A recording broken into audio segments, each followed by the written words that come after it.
Hello, hello, hello. How's everyone doing tonight? Good to see you all today. It's nice weather outside. That's all I can really say. But if you look at the world as it currently is, there's the title of a 1960s horror film that comes to mind. Scream and Scream Again. Right? It's a pretty, it's a B movie, B horror movie from the late 1960s, I believe, perhaps early 70s. Stars Christopher Lee, Peter Cushing, and not the best movie ever made. Not the best movie ever made. But the theme of the movie, recorded by a little unknown rock band, uh, pretty catchy tune they wrote, Scream and Scream Again. And if you look at the world today, and you look at what's happening right now across the United States, most especially in Minneapolis, Scream and Scream Again comes into your mind. Scream and Scream Again. I mean, there's no way to look at the situation of what's happening right now and not be absolutely horrified, right? I try to be an optimist. I try to be positive, and I think we can be positive in this moment. I think we can be optimistic, but I'm sorry. I just think Scream and Scream Again. Scream and Scream Again. Folks, now is the time to hit that like button. Now is the time to hit the subscribe button. Make sure that you are subscribed. We know that YouTube has a policy of unsubscribing people according to their algorithms, so fight back.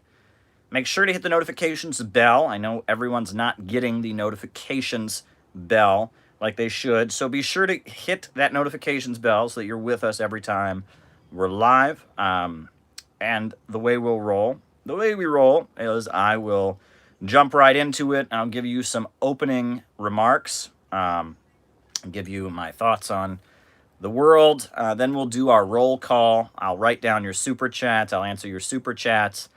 We'll just kind of get right into things, jump into it. I see people are piling in. Great group of folks. Great group of folks. We're going to talk about all kinds of stuff. I know people are anxious to talk about Wash, but that's not the most important thing going on in the world. Really isn't. We'll talk about it, though. I mean, I know you all have plenty to say on it. I certainly have plenty to say on it, but really not the most important thing in the world. But we'll get to that. We'll get to that. The main important point is to think about what's happening on the streets of Minneapolis. I've got plenty of orange juice. A little late for diet beverage. Folks, take a look at what's happening. I mean, George Floyd, right? Killed. And just like Eric Garner saying, I can't breathe. I can't breathe. Horrendous. Horrible. But what is fascinating right now, what is very, very fascinating right now, is you'll notice that usually when this happens, we've seen this happen over and over again. Michael Brown, Eric Garner, you can go back to Amadou Diallo, you can go back to the 60s and 70s. A long pattern of African American men whose lives are taken by law enforcement. They say, we thought he had a gun, or we felt threatened, or he was fighting back. Rodney King, LA Rebellion. Well, folks, usually when that happens, there are two approaches. The Democrats will talk about what happened as a tragedy. And they'll say, we need more dialogue between the police and the community. There's distrust. There needs to be a healed relationship. It's so sad what happened. They'll mourn the victim. They won't always call out the police. Some of the stronger ones will. Some of the more further left ones. But for the most part, they'll just call for dialogue. They'll say, oh, it's a tragedy. It's awful. All right, writing it down. Right? Sami.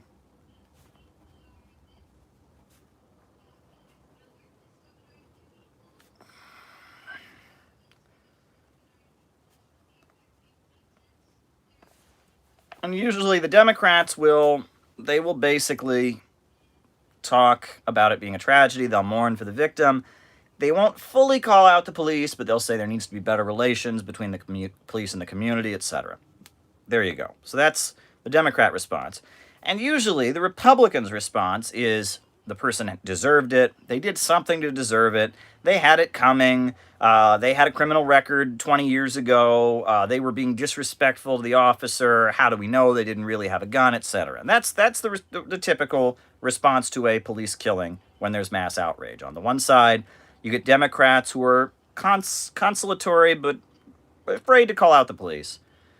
And you'll get Republicans that just defend the police and, decry the far-left protesters that are disrespecting law enforcement. And that's what Trump did during his presidential campaign. He spoke to a group of cops. He said to that group of cops, he said, there's no respect for law enforcement anymore. He was just all about Blue Lives Matter and how dare people protest the police. And he was running against Barack Obama, etc. So that's usually what happens. But take a look at what's happened now. Take a look about what's happened now. Take a look. The President of the United States is tweeting out that justice will be served. He's ordering an investigation. All kinds of Republican and conservative voices are calling for an investigation, condemning the killing of George Floyd. Everybody in the power structure is trying to send a message to the people of Minneapolis. Don't worry, we're on your side. We know nothing's going to happen. Don't worry. They are panicking right now. And why? Because there are 40 million unemployed, as someone mentioned earlier in a super chat. Because a lot of people are stuck in their homes and social distancing. And on top of that, there's already a widespread feeling among the population that there's a police state. There's anger at the economic situation. This is a powder keg.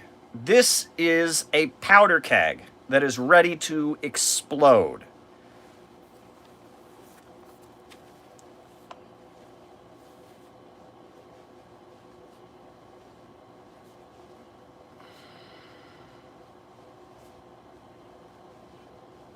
Wrote it down. This is a powder keg that is ready to explode. It's ready to explode. It's ready to explode. It's ready to pop. It's ready to boom. And they're doing everything they could, everything they can, to try and keep this under control. Because this could explode. And we've seen it's already exploding. I mean, we've seen what's happened out on the streets of Minneapolis, right? With the protesters. We've seen other cities where this is happening. Clip in Los Angeles, for example, of a police officer driving through a crowd of protesters. This has the potential to just explode. And the situation is calling for desperate calm on the part of the leaders of the United States. It's a very, very intense situation, right? They realize this could spin out of their control very, very quickly. This is not a normal situation. This is not the killing of Sean Bell, where there were mass protests in the streets of New York and then things calmed down. This is not Ferguson, where there was protesting in one isolated city and ongoing nightly confrontations. No. This situation has the potential to be far, far bigger than any of that. And leaders of the United States know that. And they know that they have mishandled this pandemic. They know that people are unemployed, people are hungry. This could get out of their control. And you watch it happening. What's interesting to me is that, the American right wing, right? Around the world, the right wing tends to be nationalistic and authoritarian, and they're definitely both of those things here in the United States. They're definitely nationalistic and authoritarian. But there's a libertarian streak in the right wing, right? Normally, it would be the right wing in most countries that would be for more rigid enforcement of the what is it called, of the pandemic, right? For the good of the country, they'd be calling for more people to comply. They'd be calling for harsher punishments for people who break it. Here in the USA, the right wing has this libertarian streak where they think that the lockdown, social distancing is communism or something like that, and they have a suspicion of authority. They have a suspicion of government. Unfortunately, usually their racism, kind of wipes that out, right? When a black man is killed by the police, their libertarianism kind of turns off, and they say, well, he deserved it because, what they're really saying is he deserved it because he was black. That's what they're saying. They don't put it in those words. But now, when we've got Trump, trying to give an accommodating and consoling atmosphere to the community, when we've got right-wing voices doing that, all of a sudden, we see people on the right that are fitting this situation with George Floyd into their libertarian, the government is communist and going to take all our guns away narrative. And I have been beating this drum. You can watch videos and interviews I did in 2015, 2013, where I personally said that everyone in this country is deeply concerned about the rising police state. And that's one thing I find in common in red states and blue states, all over the country, wherever I go. I always find people who think the government is taking away our freedoms, it's taking away our rights. Everyone feels that way. And now, this situation with George Floyd, in the past, it would have become a symbol for the black community's feelings that there's a rising police state. It's now becoming a symbol for the entire working class and their feeling that there is a rising police state.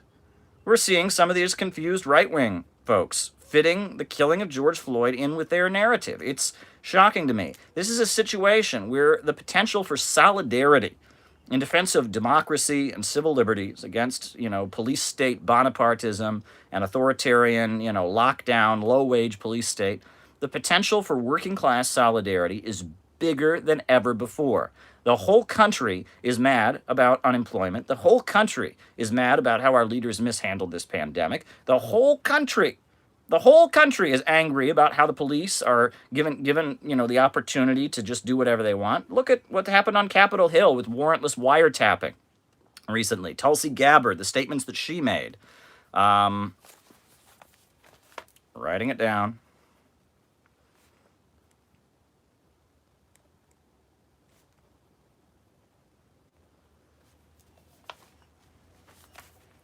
Look at what's happening. The situation is intensifying. And the public is tired of the march toward a low-wage police state. The public is tired of a government that has behaved in a manner that is neglectful. They've let the country's infrastructure fall to shreds. They've let, for example, the country's water systems fall apart, power plants. The roads are crumbling. They've let wages and living standards drop. They've taken care of Wall Street. They've helped Wall Street bankers and big corporations to scour the earth and drive wages down for everyone. They've helped the military contractors sell weapons across the planet. But they have left the people of this country, the working class, the people who make this country run, they've left them behind. They've eliminated their jobs with machines. They have broken their unions. They've suppressed their labor movement. And the people of this country, in red states and in blue states, white, black, Latino, Asian, they're sick of it. They're tired of it. And on the right, the Donald Trump, Make America Great Again, anti-elitist globalism gives somewhat of a voice to those sentiments. And on the left, the Bernie Sanders movement and democratic socialism gives a voice to some of those sentiments. But underlying both of those movements is a reality that neither Trump nor Sanders will acknowledge. That the system of profits in command,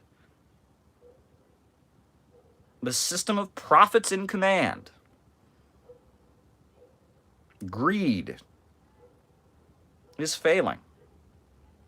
And the only way out,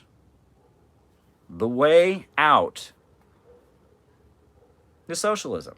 The banks, factories, and industries should be organized to serve public good. We need an economy that serves the people, not profits in command. That's what we need. We desperately need that. More than anything, The situation cries out for that. And to hold it off, the capitalists will resort to police states. They'll resort to fascism. They'll resort to managerialism and attempts to control it. There will be Bonapartist struggles with sections of the ruling class fighting amongst each other to try and stabilize the crisis at the expense of other capitalists. There will be mobilizations of the workers against other workers, whipsawing the workers against each other. There will be all kinds of maneuvers. But when it gets down to it, the only way out is workers' power, is socialism. And you know that as a regular viewer of this program. And I know that because I've been doing this for how many years now? I know it, you know it. But the people of this country don't know it, right? Illuminati conspiracy theories are not going to get us out of this mess. Employee stock ownership programs, as some of the confused democratic socialists advocate, are not going to get us out of this mess. They might be better. Universal basic income. Again, it would be better, but it's not going to get us out of this mess. It's not going to solve the underlying problem, right? I really recommend the book Fascism and Social Revolution by R. Palm Dutt. A very, very, very good book in which he explains the situation in the 1930s and what was happening, right? That capitalism leads to advances in technology. The capitalist is constantly driving to make production more and more efficient. As a result, the workers are eliminated from the process of production. Wages of workers are decreased. Workers are driven outcast and starving mid the wonders they have made. Unemployment rises. Wages drop. There's a falling rate of profit among the capitalists. And so the working class swings into motion. They revolt. They fight back against their daily outrages, against the things that are driving them, against their low wages, against their conditions, against the police state that rises in order to control them amid this crisis. And in such a moment, there are two paths forward. There's the path of fascism, which is, the state coming to power and beating down huge chunks of the population in the hopes of stabilizing the economy. Or there's socialism, society coming together and rationally organizing the economy and taking profits out of command. That's the situation that we're in. Folks, you know that I am a religious person. I know some of you are atheists, some of you are Muslims, some of you are Buddhists, some of you are Christian, like myself, some of you are Jewish. If you are a religious person yourself, I urge you to pray for Minneapolis and pray for the young people that are out protesting right now, and the older folks too. Every ounce of positive energy needs to go to those folks because the National Guard has been called in. It is a dangerous, dangerous, explosive situation. And everything we do needs to make sure that the ruling class doesn't go in there and massacre these people, which they could do, right? In Detroit, there was a rebellion in 1967, I believe. That was their response. Watts, after the death of Dr. Martin Luther King Jr. in almost every major city, the National Guard went in and they responded to these uprisings, these urban rebellions. They responded to them with brutal murder. Right? There was the infamous Algiers Motel incident where National Guardsmen basically executed African Americans for no crime. Very famous incident, Algiers Motel. But people that were living in Detroit at that time told me about how, the National Guardsmen on the roof shooting people randomly. When these situations escalate, we know about the LA rebellion, Rodney King, and the brutal aftermath of that rebellion, where the police would show up at the homes of random African Americans, and if they didn't have a receipt for their furniture, they would arrest them for looting, right? To just kind of punish the community for the rebellion. That despite the fact that Trump is talking in a conciliatory way, which he is, despite the fact that the whole country sees that tape of George Floyd and knows it's wrong, regardless, there's a lot of danger of people getting hurt right now. The state is very, very brutal, especially when it sees no other options. And that brings me to another thing that I want to talk about, which is social media. Because if there is some kind of massacre in Minneapolis to shut down these protests, they're not going to let it go viral. They're going to do their best to make sure nobody Nobody saw that it happens. Writing it down. They are going to do their best to make sure that nobody knows it happens, that nobody hears about it. They'll call it fake news. They will black it out. You know that. And that's why, as weird as this sounds, and it sounds very weird, it is not a typical position for me to take. But in Trump's fight with Twitter right now, I'm leaning toward Trump on this one.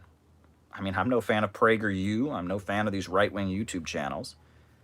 But Trump acknowledges the fact that social media doesn't like him. It's biased against him. Silicon Valley leans slightly Democrat. A lot of libertarians in there, but it leans Democrat, mostly. And as a result of that, Donald Trump is trying to force Silicon Valley, Twitter, Facebook, Google, to loosen the censorship, right? To stop rigging their algorithms in a certain way, right? He's worried that he could lose the election as a result of Twitter's activities, which, I mean, let's be real. Twitter and Facebook and all of that, they could very well swing the election against Trump. He wants to make sure that doesn't happen. Well, I think, as much as I don't agree with Trump on his foreign policy, on his domestic policy, on anything, I think he's right about that. And if we want the people in Minneapolis to be protected, I mean, if we want, there to be fair debate about international issues, we need to try our best to keep social media open. Keep social media open to try and allow debate and discussion to happen. Look, we know there are people in the government who don't want conversations like this happening. Right? Do you think the FBI and CIA and NSA are happy that I am on here talking to you?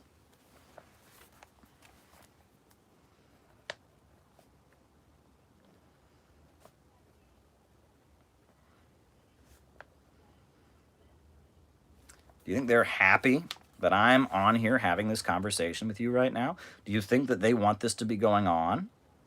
No, they don't want this to be going on. They would like to be able to shut this down. Now, the way things work, there's enough political space, there's enough civil liberties, That's not the case. I mean, communists have always been on the vanguard of fighting for civil liberties, And the right wing talks about this constantly. Who started the American Civil Liberties Union? The ACLU was started by communists. Google it. And from the 1920s and 30s up into the 50s, it was communists who ran the ACLU. And Elizabeth Gurley Flynn, the great communist organizer and leader, Irish-American like myself, from New York City, great soapbox speaker and agitator, she finally was kicked off in the 1950s amid McCarthyism and Moscow trials and all of that, and the Khrushchev revelations and all of that. They finally got Elizabeth Gurley Flynn kicked out of the ACLU. But the ACLU for years had been run by communists. And communists fought for civil liberties. Before it was the ACLU, they called it the Civil Liberties Bureau. Right? Communists have been on the vanguard of fighting for freedom of speech. The Wobblies, the IWW, the Industrial Workers of the World, the Anarchist Labor Union, they used to wage what they called free speech fights. And they would go to a town and they would just start handing out their literature and giving speeches. And the town would pass an ordinance, no communist speech here, no class struggle rhetoric. And then they would pile into the town, and thousands of Wobblies would come into the town, and break the law one by one and get arrested until the town's jails were full, and the town would give in and allow free speech. It would be too costly to keep thousands and thousands of communists from all over the country from in the jails and deal with that and all the extra police. That the little municipality would give in and allow the communists to speak. And in some places, like Spokane, Oregon, is it Washington or Oregon? A place called Spokane. I can't remember if it's Washington or Oregon. It got really ugly, right? And that they had these old schoolhouses with no heat, and they would just have people handcuffed in them all day. Spokane, Washington. Someone's correcting me. Yes. And the Spokane free speech fight got very, very ugly. The conditions that people were held in, that communists and activists were held in, were particularly horrendous. Freezing cold. But it was leftists, socialists, communists, and revolutionaries. They fought for freedom of speech and won it. Fought for freedom of the press and won it. Right? And now, amid this crisis, there's an attempt to roll that back. Well, we're not going to allow it. And we're not going to allow them to massacre the young people and older people. I don't know why I keep saying young people. The people on the streets of Minneapolis right now marching against police brutality. We can't let it happen. We must do everything in our power, to stop and make sure there is no massacre of the peaceful protesters in Minneapolis. Look, Trump may speak conciliatorily, right? There may be people in the establishment. But don't you know for a fact that there are probably a lot of people in that National Guard right now, a lot of people in the police departments going, I just wish I could just shoot them all. You know that, okay? Anyone who's dealt with police officers knows that. Now, not all police officers are like that. There's a lot of police officers who value the Constitution, freedom of speech. But we know among a lot of officers and National Guardsmen now, there's a feeling, if we just killed them all, this would all be over. Well, we, the people, those of us who do social media work, those of us who talk, we have to be a voice. We have to give a voice to these people, and we have to make sure that they don't try anything like that. We have to make sure that they're not able to kill, gun down, or brutally repress these people that are taking to the streets to protest against brutal police murder, against the emerging low-wage police state. We have to give a voice to these protesters and make sure that the brutal American police state apparatus, the brutal American federal government, the brutal American state government, that the authoritarian, heartless forces within our state apparatus don't do something horrendous. Don't massacre these people that are marching against police brutality. We have to make sure that they're not doing that. And you can help with that. You can make sure that the media doesn't cover up what's going on here. You can make sure these people have a voice. You have a role to play in that. I really think you do. But yes, when I look at the situation in the United States, the low level of political discourse, the situation in Minneapolis, the situation with social media, and how the only opposition to the mainstream liberal voice is coming from the right wing. It seems to be it's Trump who's, disgusting right-wing figures like Trump that are the ones that, it's all a big mess, folks. It's all a big mess. It's all a big mess. So scream and scream again. Scream and scream again. That's all I can say when I look at the situation. Not the best movie I ever saw, but a catchy 1960s rock theme song. Scream and scream again. That's where I'm at, folks. But as much as I want to scream and scream again, I'm sitting here and I'm talking to you. You've already given me plenty of things to talk about in super chats. Keep them coming. I'll address your super chats. But there you go. Why don't we do our roll call, names and locations, after I take a sip of my orange juice. Names and locations, folks.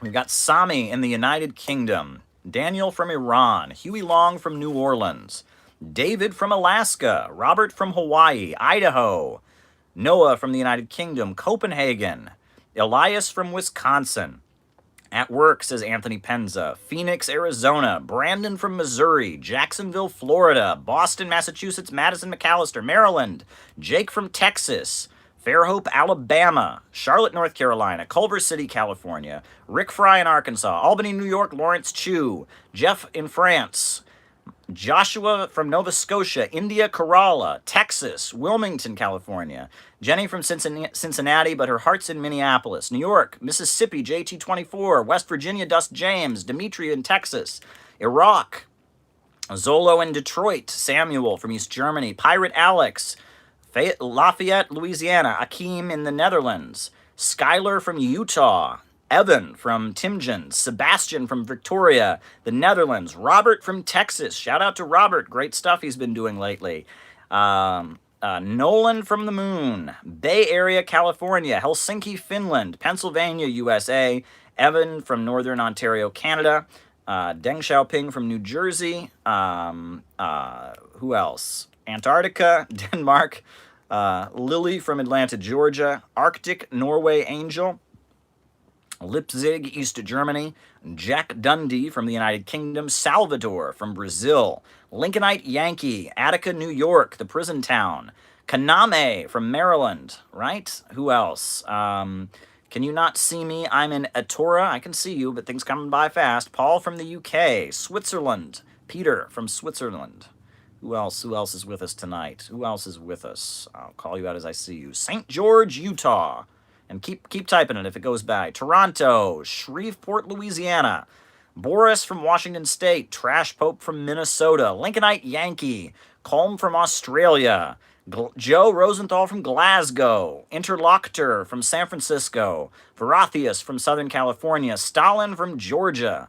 Noah Watson. Thaddeus from Memphis. Gary from Miami. Jason from Arizona. Rachel from Independence, Missouri. Jacob Maxey from Louisiana.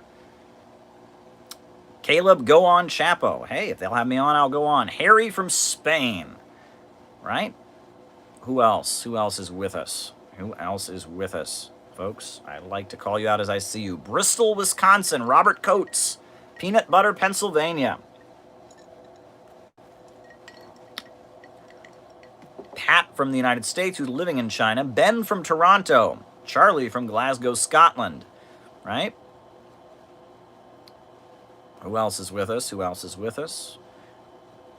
Who else is with us? Tim Stacy of Kentucky. Ricardo Vega says, hey. Who else is with us? Who else is with us? I'll call you out as I see you.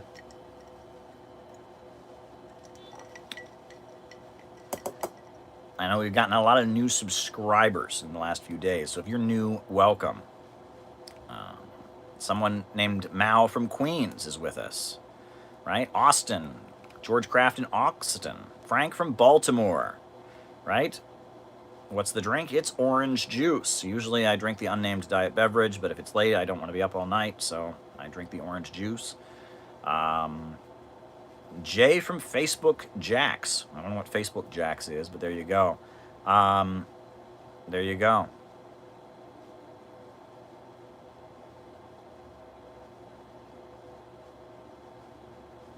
What else is new, folks? What else is new? Folks, if you haven't done so, now is the time to make this a Twitter status. Tweet it out. Now is the time to hit the like button. Now is the time to hit the subscribe button. Now is the time to put this up on Reddit. Now is the time to put this up on Facebook. Now is the time to put this up on Twitter. Let's make this a bigger conversation. Let's have fun with this. Let's try to be there for each other and offer support while we watch the crisis unfold. Folks, before I get to the super chats, I just want to say one more thing. One more thing. One thing. One more thing. Folks, if you want to know what the people of Minneapolis and elsewhere around the country are rebelling against, think of Kamala Harris. Right? Last week, I made you that video about Kamala Harris and how she worked so hard to keep people locked up and how dangerous she is, the psychology behind, her role as a prosecutor, her political history, and basically the low-wage police state, mass incarceration, demonization of black men, anti-communism. Varathius is saying narcissistic personality disorder, perhaps. The psychology, the roots of it. I made that video. And you all shared it. You did a great job. We got a decent amount of views on it. But folks, we need to get that video everywhere. We need to get that video everywhere because Kamala Harris is extremely dangerous. Kamala Harris is extremely dangerous. Watch the video. Watch the video. Watch the video for yourself. But the main thing is we need to get that video everywhere. because it will be before August 1st that Joe Biden will announce his running mate. And if it's Kamala, we're screwed. Right? I'm not worried about sleepy Joe Biden. He's racist, he's offensive, he's awful, he shouldn't be the Democratic nominee, but whatever, right? I mean, who knows if how long he'll even be president. The American people rejected Kamala Harris after Tulsi Gabbard did a great job exposing her record, and what she's really about. As a result, the American people didn't vote for her. So now we've got sleepy Joe Biden, right? As Trump calls him, Sleepy Joe, and I mean, there you go. We've got Joe Biden, and if Joe Biden picks her as his running mate, then wins.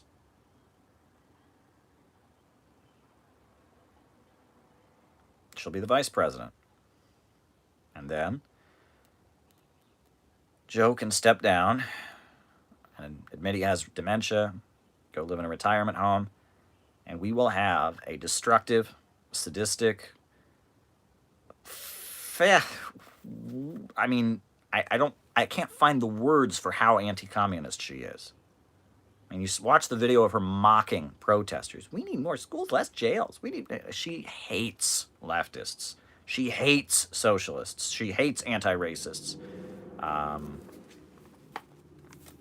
Okay.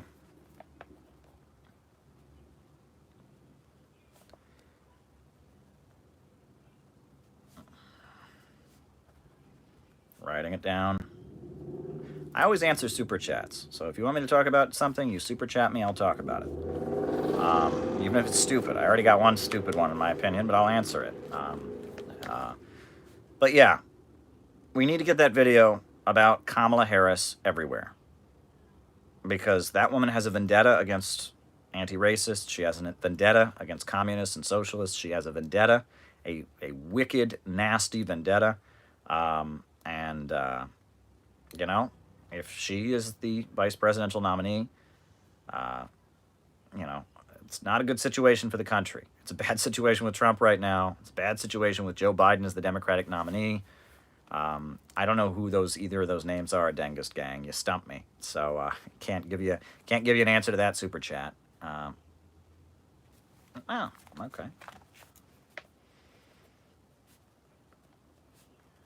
But I can answer that next one. That was a good question.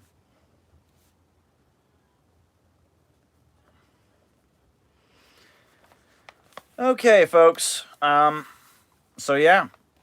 So I guess I'll just jump in to some of these super chats.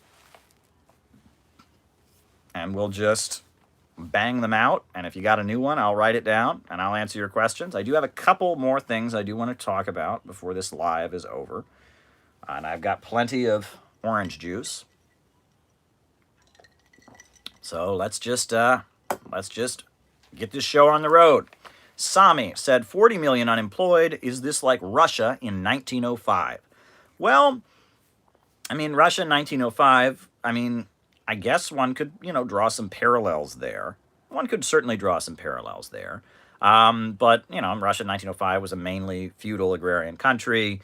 The Russian 1905 revolution was caused by the fact that there was a peaceful demonstration of unemployed people in St. Petersburg. Father Kapaun, what do you think of Paxton on fascism? Okay, writing it down.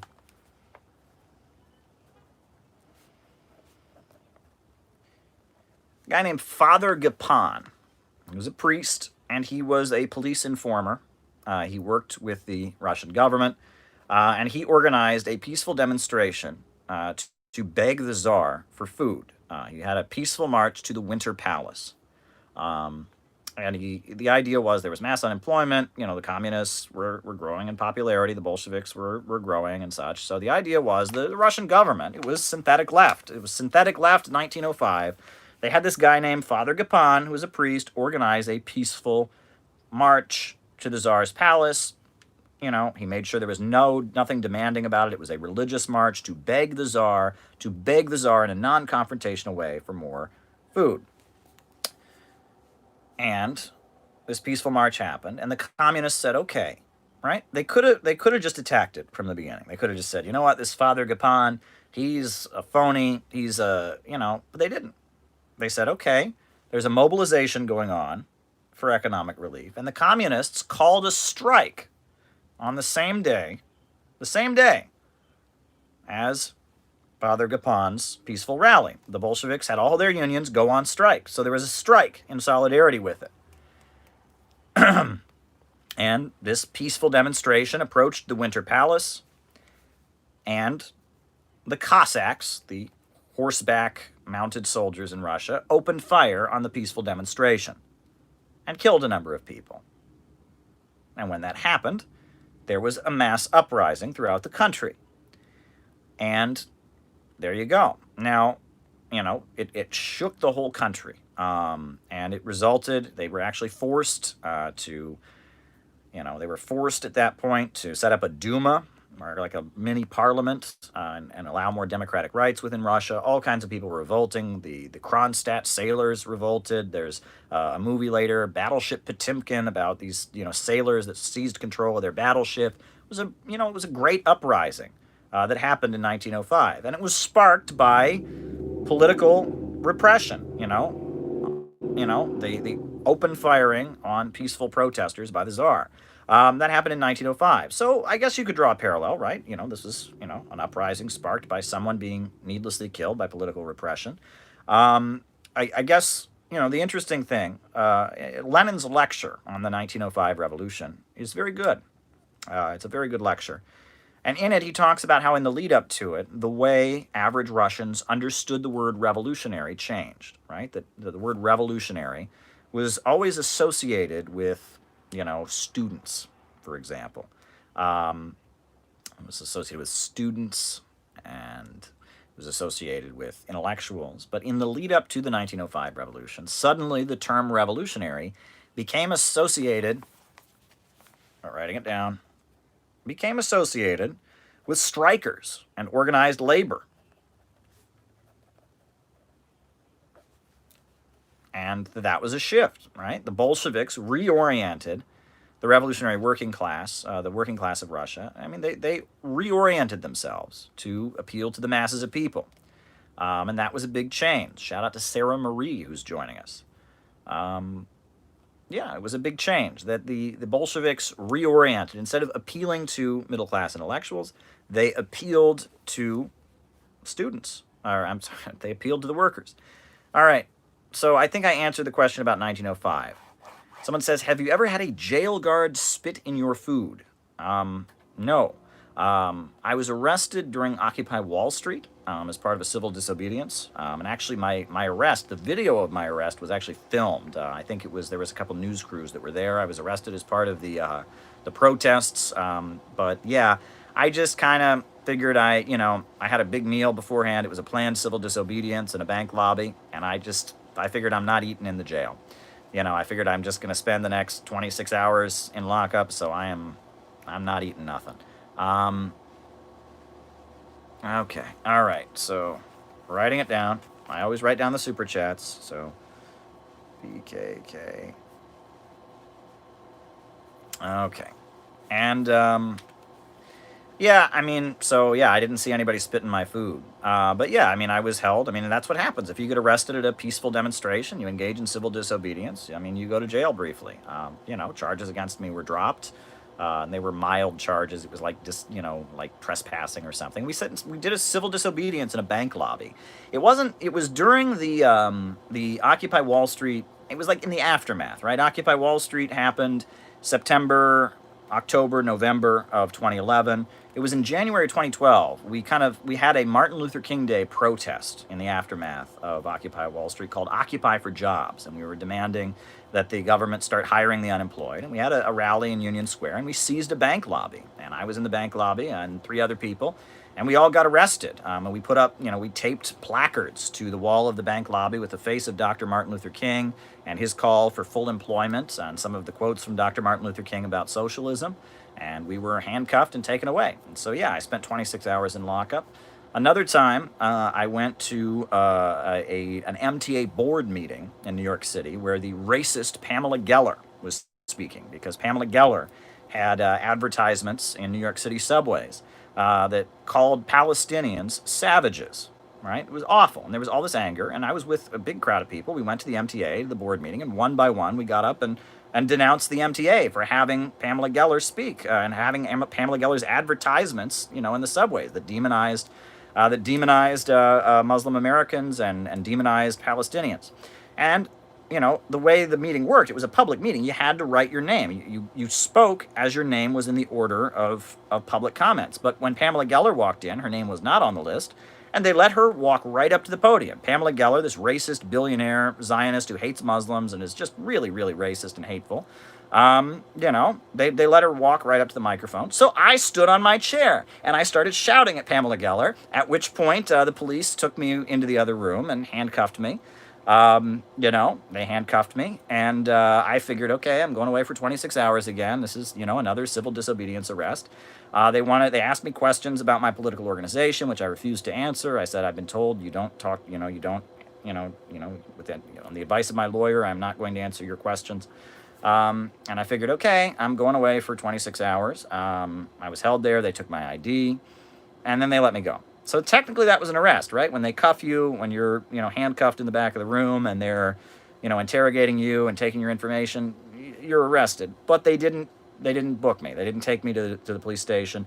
So that was whatever, right? So those are my two arrests, I guess. I guess they count as arrests. But yeah, I mean, yeah. So in none of those circumstances did I ever have anyone spit in my food, Yeah.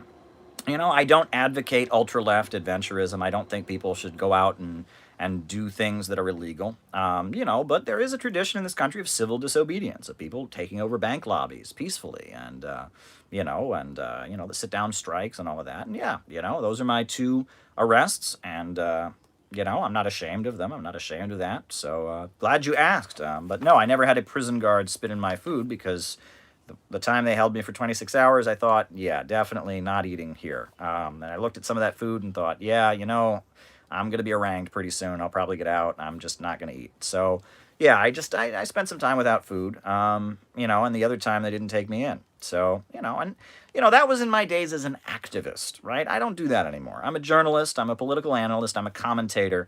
But, I don't go to protests anymore. I don't do that kind of thing. I do these lives. I talk about politics. I write articles, I do conferences, I give classes, but I'm not out in the streets fighting the man. That's a good thing to do when you're in your 20s, and it's a good thing to do in general. I'm in favor of doing it. But with the position that I have now, with the international traveling I've done, with the jobs I have, it's not what I choose to do, right? It's not what I'm doing. I'm not an activist at this time. I'm a commentator. I'm a writer. I'm a journalist. I'm a political analyst. I'm not organizing street rallies and protests. So I hope that answers your question. More orange juice. Laos People's Republic. Well, there have been very significant gains for the population in Laos in terms of, illiteracy being rolled back significantly in terms of economic development. I know Laos is working with China with the One Belt, One Road initiative, and they're cooperating with China. Yeah, I mean, and the fact that Laos was not part of socialist Vietnam has a lot to do with the communist movement's respect for national minorities and the national question.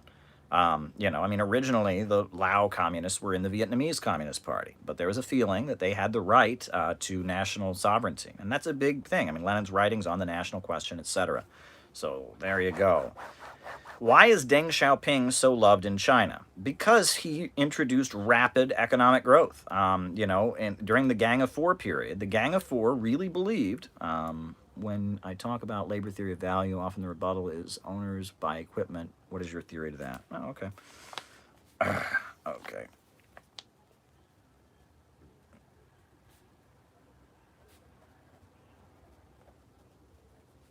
Writing it down. I mean, right, the Gang of Four argued that you could have socialism on the basis of poverty. That's what they believed, that you could have socialism on the basis of poverty, right? That it didn't matter if, most of China's countryside didn't have electricity, didn't have running water, as long as they had the pure revolutionary line, as long as they were purely revolutionary, purely communist, it didn't matter that most of the country was poor. And the intellectuals in particular, the scientists, the engineers, the teachers, those folks were being very, very badly treated, and they were under the threat. And I've talked about the glass snail incident, which was, a group of, engineering students went to the United States and, set up a deal. They were going to start making color televisions because, the socialist countries of the world couldn't buy color televisions from the United States. So they had this idea that China could start selling color televisions to, the Eastern Bloc, and that because China could sell to socialist countries, that China could become a producer of color TVs. And it was a way they could bring in some foreign investment, make some money for the country. They didn't think they were doing anything wrong. They came back to China and they had set up this deal to make color TVs, and the Gang of Four, Mao's wife, went after them viciously and said that color TVs were decadent and that communists don't believe in color televisions. That's disgusting. And it was, they had given the students a gift, a glass snail. And they said that the Western imperialists are mocking China, and this snail represents China, and they're saying that we're slow, just like a snail. And these students were like beaten up and humiliated and shamed on national TV, and a big opportunity for China to start, raising people out of poverty and start producing a product that wasn't available in the socialist world was gotten rid of. Now, that wasn't right. Now, Zhou Enlai, who was the foreign minister, he stepped in to protect the students, and they didn't get killed. But it was awful, right? And that the intellectuals lived in this terror. Okay. The intellectuals lived in this terror of, start writing them on another page here. They lived in this terror of political repression, and it was not good. Deng Xiaoping came to power, and he explicitly said we need to unleash the intellectuals and the scientists and the doctors and the medical professionals, and we need to bring in foreign investment. And as a result of the 1978 reform and opening up, China's economy really, really expanded, and now most of the country has running water and electricity. I mean, they've raised so many people out of poverty. They've done amazing things, right? They utilized the market to strengthen socialism, and they've done it very, very, very effectively. So there you go. Why did Mao call Deng a capitalist rotor? Well, there was a factional fight within the Communist Party, right? The Cultural Revolution was because after the Great Leap Forward, which was, problematic, right? The Great Leap Forward, the Soviet, it starts out with the Soviet Union cut ties with China, right? Soviet Union, China have their falling out. In response, the Soviet Union pulled all of its aid out of China. That caused some economic problems. Plus, there was a little bit of an economic policy with Mao. They thought, okay, well, we're going to be more communist than the Soviet Union. And they tried to push ahead, with socialistic economic policies too much, right? The population wasn't ready for it. They weren't ready for the big leaps in industry. So the Soviet Union had pulled out its aid, and then the Communist Party got a little bit ultra-left. And so as a result of that, right, there was big economic problems in China. So as a result of that, Mao started to fall out of favor, right? Within the Communist Party, there was a feeling that Mao was too radical and that he was, harming the country, right? And that Liu Shaoqi was kind of the figure who was seen as the figure within the Chinese Communist Party that was the most against Mao. There was a play that was performed, that was it was like a subtle attack on Mao that was being performed. And there was a feeling that Mao was falling out of favor in the Chinese Communist Party. So at that point, Mao and Lin Biao launched the Cultural Revolution. And the Cultural Revolution was Mao saying, okay, I'm falling out of favor in the party, but I'm the guy who made the revolution. I built the Red Army, and they made the Little Red Book, and they mobilized the population to push back the wing of the party that was anti-Mao, right? And, all right, artificial intelligence, writing it down. That's basically what the Cultural Revolution was. That's what the Cultural Revolution was. And Deng Xiaoping was in the wing of the Chinese Communist Party that was with Liu Shaoqi, right? He was seen as more moderate. He thought that Mao had gone too far and that Mao was too radical. And so as a result, he was sent to the countryside. And so was like the entire leadership of the Chinese Communist Party. I mean, it was like everybody. What's interesting is, yes, Mao called Deng Xiaoping a capitalist rotor, but Mao also revived Deng Xiaoping, right? Bet you didn't know that, but yes, Mao is the one. Mao Zedong brought Deng Xiaoping out of the countryside and back into the leadership of government. Deng Xiaoping had been on the long march with Mao Zedong. He was part of that clique, right? That Lin Biao, Mao Zedong, if you were on the Long March with Mao, you were untouchable. Only Mao could go after you. And he was, he was like a founding father, right? And he made the decision in 1974, Mao himself, the elderly Mao Zedong, along with the Gang of Four, they even supported it. They applauded for him. They brought Deng Xiaoping out of the countryside. They said, he's reformed himself. He's no longer a capitalist roader. They're the ones that put Deng into power, right? So Mao called him a capitalist roader. Mao brought him back. I'm just saying.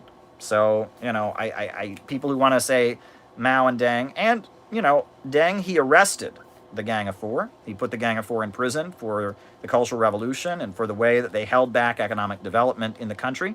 He did that, but he insisted. He said, we will never in China will we do to Mao what Khrushchev did to Stalin. And you can read that in Deng Xiaoping's writings. He says, never will we spit on Mao's grave. Never will we get up and have a secret speech about Mao. He said, Mao's face is going to be in Tiananmen Square forever. Deng Xiaoping made very clear he was not an anti-Maoist. And it was very big, right? There was a lot of, we know after the death of Stalin, Khrushchev came into power, and he gave that secret speech saying that all the things that the Western media had said about Stalin were absolutely true. Deng made a huge point of saying, no, that's not how we feel in China. And it's interesting because Mao was asked what his opinion on Stalin was, and Mao had said 70-30, right? He said Mao was asked, he said Stalin is 70% good and 30% bad. That's what Mao said. When Deng Xiaoping was asked his opinion on Mao, he said Mao was 70% good and 30% bad, right? Now, I don't know how you add that up, right? I mean, maybe it loses something in the translations. I don't know if you sit there with a typewriter and a calculator and you add up, it's like, industrialization here, political purge here. Carry a thing, now divide by 3. I don't know how they came up with that figure 70-30, but Mao said that Stalin was 70% good and 30% bad. Deng Xiaoping was asked his opinion of Mao. Deng Xiaoping said Mao was 70% good and 30% bad. Folks, my opinion about Mao is that Mao is going to be on the level of Julius Caesar, right? This is well over 2,000 years since the death of Julius Caesar, but we all know exactly who he is, right? He's a figure that was so pivotal, right? He created the modern, he created and Comrade Dan says Mao made China stand up. Deng made China stronger, and I think that's pretty accurate. But yeah, Mao, just like, there would be no Roman Empire as we know it without Julius Caesar. There would be no modern China without Mao Zedong. Mao Zedong did more than anybody to create modern China. He was a political genius, and he started the process of one of the poorest countries in the world becoming what it is now, which is the second largest economy on earth. He started a process that has completely changed the world. And if you want to just write him off because you learned in history class, oh, he's a dictator, you're being foolish, right?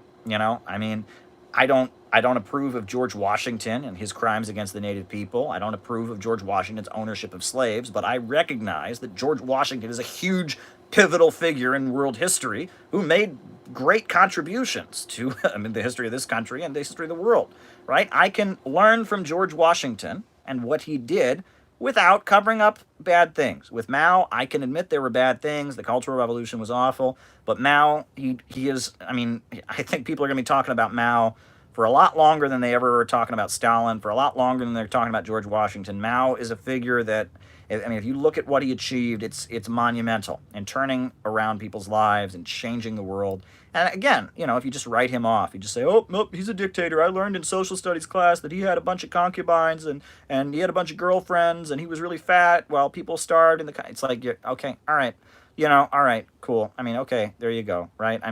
It's just, that's how you're supposed to think. So we'll get into that later, as I'm sure you all know. We'll get into that later. Oh, yes, we will. But be sure to hit the like button, folks. If you're just joining us, be sure to hit the subscribe button. Be sure to hit that notifications bell. Be sure to tweet this out and bring your friends, because we're having a great conversation here. It was a great time. Welcome to the new folks. Glad you're here. Welcome to the folks who've been around. This is a great time. We're going to have a great conversation. So much to talk about. Anarchists in Spain. Did they cause Franco to come to power? Well, no. I mean, could they have contributed to it? Maybe, but did they cause him to come to power? Of course not. I mean, Franco caused Franco to come to power. Someone says, "Keep doing what you do, Caleb," says the '80s Wolf. Well, thank you. Thank you very much, '80s Wolf. But no, in Spain, right, you had an uprising of the people, a mass democratic uprising. People were getting involved in politics. They brought down the monarchy. They created the Spanish Republic. The Spanish Republic took place, and communists were elected to be part of the Spanish Republic. They were in the government, they were participating in it, and they were wiping out illiteracy, and they were, helping the unemployed, and they were doing good things. They weren't, it wasn't a revolutionary situation, but they were doing great things. There was an anarchist current, there was a Trotskyite party called the POUM, and there was this big socialist upsurge that was part of the revolution. The law enforcement of the military in the U.S. ever supportive of the socialist movement. Oh, okay. Let me write it down.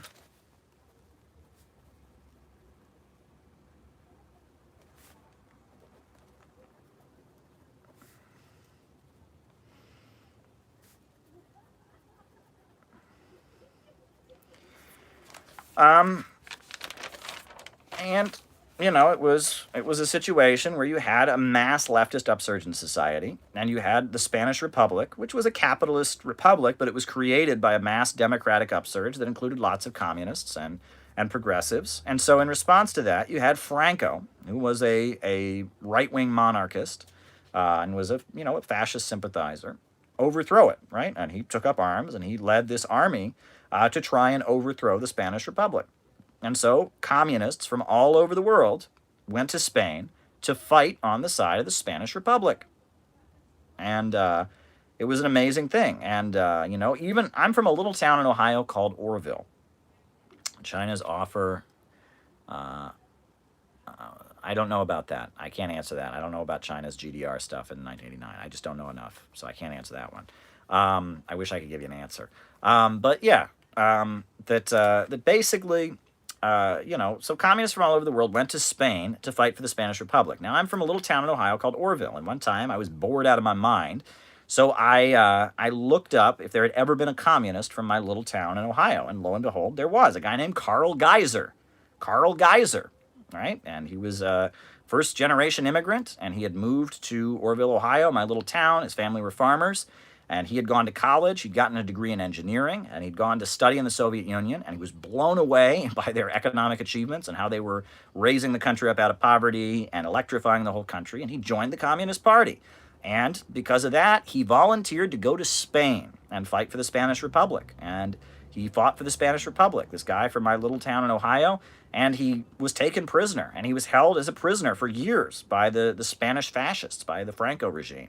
And that was somebody I never met, Carl Geiser, but he was somebody who was from the town I was in, and he was a heroic communist leader. And that was a really neat thing to experience. So there you go. But yeah, so the issue was that the communists and the anarchists in Spain had a really strong disagreement. The communists said that they needed to do everything they could to support the Spanish Republic. And that meant that there were going to be a lot of capitalists who were anti-fascist, but also not for communism, that needed to be aligned with. And there needed to be a big alliance. And that, Spain is a very Roman Catholic country. The Catholic Church is a very important institution in Spain. So the communists said, look, right, we need to, we can be atheists ourselves, but we need to tone down this anti-Christian stuff, right? We need to have an alliance against the fascists. The anarchists, on the other hand, the anarchists were not as much based among the urban factory workers. All right, Bernstein. All right. They were more based among the peasantry. And the peasants saw the Catholic Church as their main enemy. And so often the anarchists would lead peasants to rise up, and the anarchists would not only execute their local landlord who'd been exploiting them, and these landlords did awful things. They would hunt people. They would literally hunt people. It was like a sport, right, that they enjoyed doing. It was sick, right? These landlords were nasty folks. But they would rise up, overthrow the landlord, kill the landlord, but then they would also kill the priests and the nuns. They would execute priests and nuns because they saw the Catholic Church as an institution that was upholding feudalism. And and sometimes the manner in which these priests and nuns were killed was pretty, it was pretty gruesome. They were like crucifying them as a joke, right? Like, ha ha ha, they like Jesus who was crucified, we're going to like crucify them. Brutal, awful stuff. They would sexually molest the nuns sometimes because nuns aren't supposed to have sex, and so they thought it was funny. It was, people do nasty things when there's revolutions, right? Mao, he said revolutions are not a dinner party. These peasants, they were angry at the Catholic Church, they were angry at feudalism, they did some really nasty stuff, okay? Stuff that I don't condone, that nobody should condone, that most anarchists wouldn't condone. Sexual assault, murder, ugly, awful things, right? Stuff that nobody should condone. So the communists were going to the anarchists and saying, can you cut this out, please? Can you cut this out? Can you cut this out, please? Right? Can you cut this out? Can you not do this? Okay? We're trying to unify with the rest of the Catholics to beat the fascists. Can you stop crucifying priests and nuns? Can you stop raping nuns? Can you stop doing this kind of thing? Because we're trying to unite the country against the fascists. That was the disagreement. And, the communists, now to be fair, the communists, they did, they discouraged strikes. When workers in the cities wanted to go on strike, they'd say, not now, we're trying to beat the fascists, right? The communists were constantly saying we need to tone down the far left stuff and build a united front against fascism. That's what the communists were saying. The anarchists were saying, rip, tear, kill, and we are going to take revenge in the most brutal ways, anti-religion, all of that. So because of that divide, right, you had, the Battle of Catalonia, where, the communists laid down the law and suppressed the anarchists, right? And again, it was a difference of strategy. It was a difference of strategy.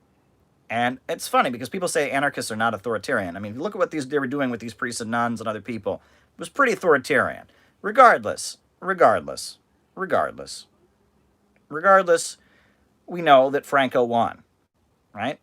We know that Franco won. He won the Civil War. The Spanish Republic was defeated. The fascists were victorious.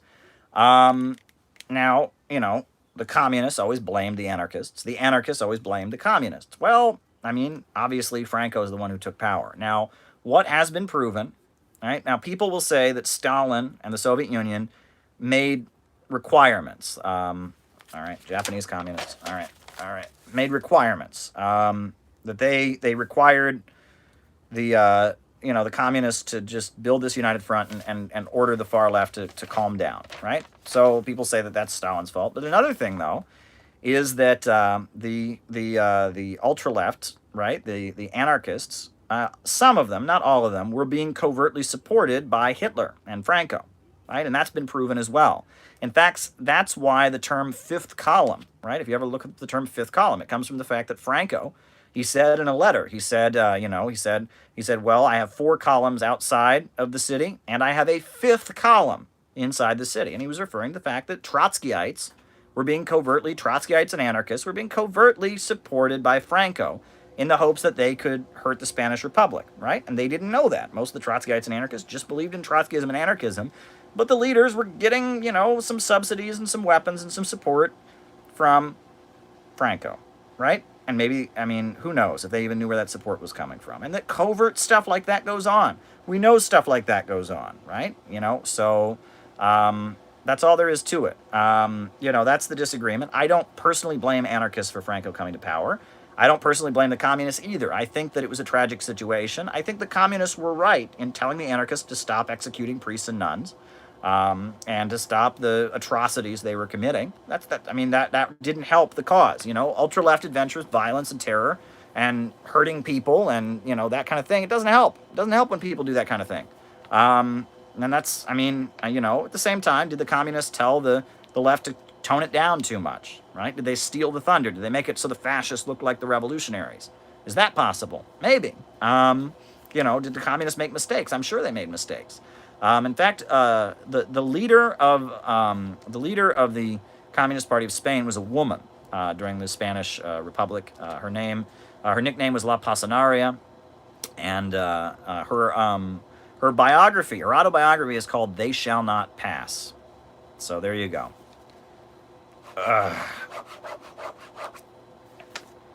How close is the United States to revolution?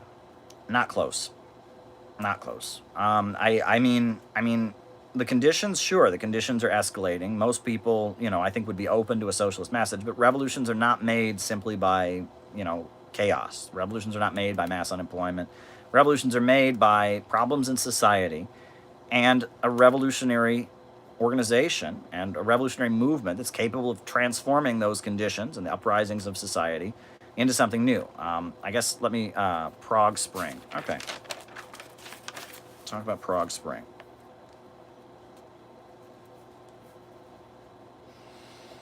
Lenin said that for a revolution to happen, you need three things. You need a serious crisis in the country, right? There has to be a serious crisis in the country.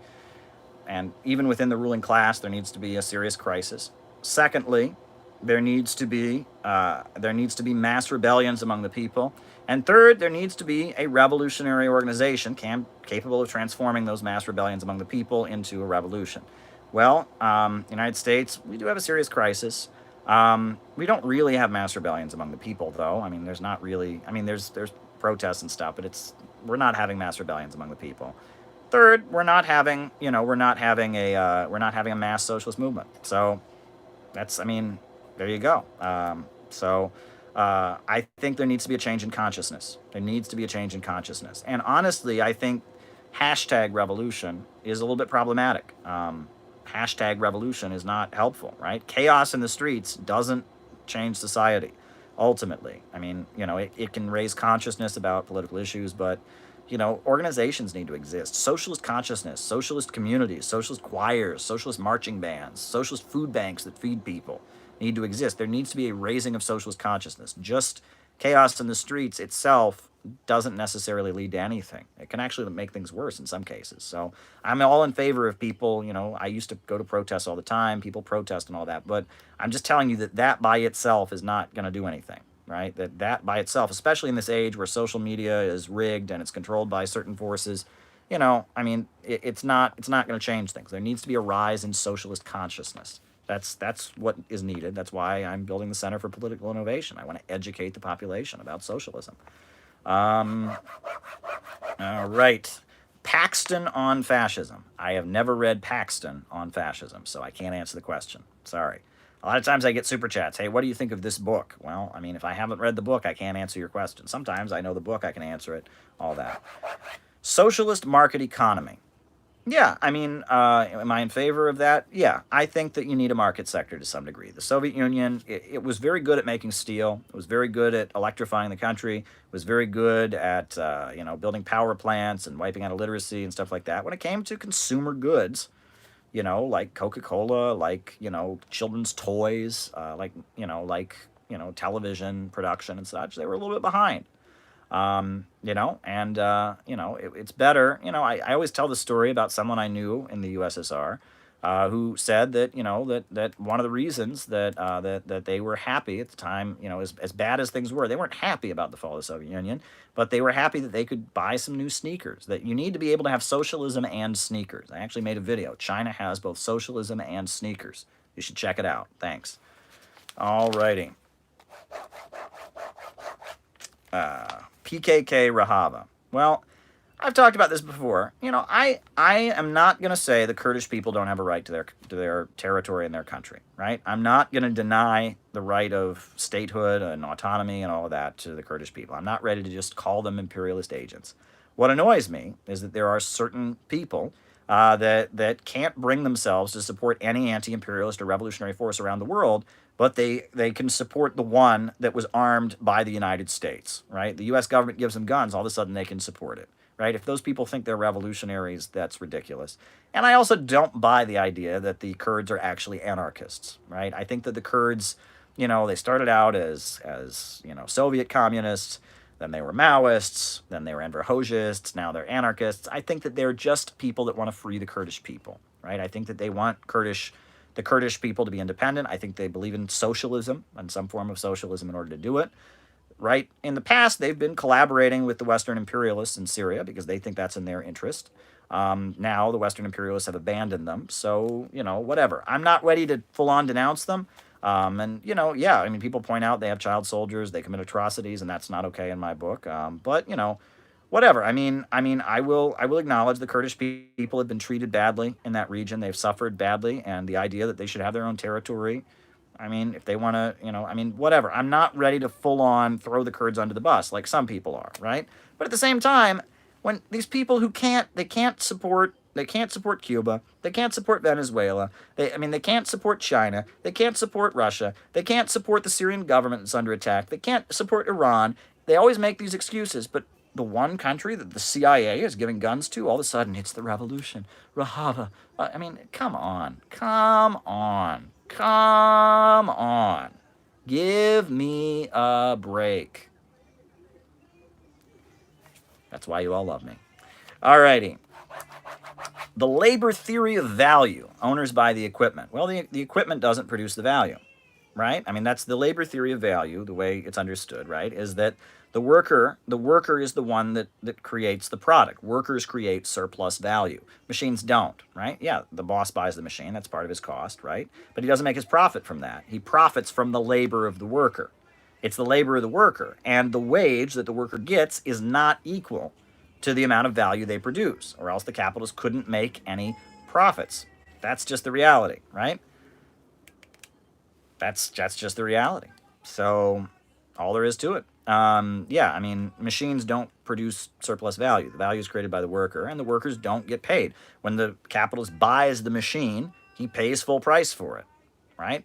When the capitalist buys the materials to make the product, he pays full price for it. It's the worker who doesn't get the full value. What the worker does to the product before it gets put into market, that value is from whence the profits are made, right? That's the labor theory of value, right? Surplus value, etc. That's the issue there. I hope that clears it up. Alrighty. Lin Biao. Well, Lin Biao is an interesting figure, right? He was a revolutionary leader with Mao. He was part of the Long March. He was a military strategist, leader of the Red Army. He very famously abolished rank in the Red Army and tried to have a more egalitarian way of running the Red Army. And that was Mao. But at the same time, Lin Biao launched the Cultural Revolution, which I'm not particularly fond of. Lin Biao, I will say that he was more anti-imperialist than the Gang of Four. Lin Biao, he wrote a document called "Long Live the Victory of People's War." And if you read that document, it basically says that the people of the developing world in places like Vietnam and Latin America and Africa and Asia are rising up against imperialism. And it says the Soviets are not revolutionary enough. It calls them revisionists and betrayers of the People's War. But it doesn't say the Soviets are an empire, and it definitely says that Western capitalist imperialism is the main danger. Thoughts on Central Asian leaders? Okay, we'll talk about that. All right.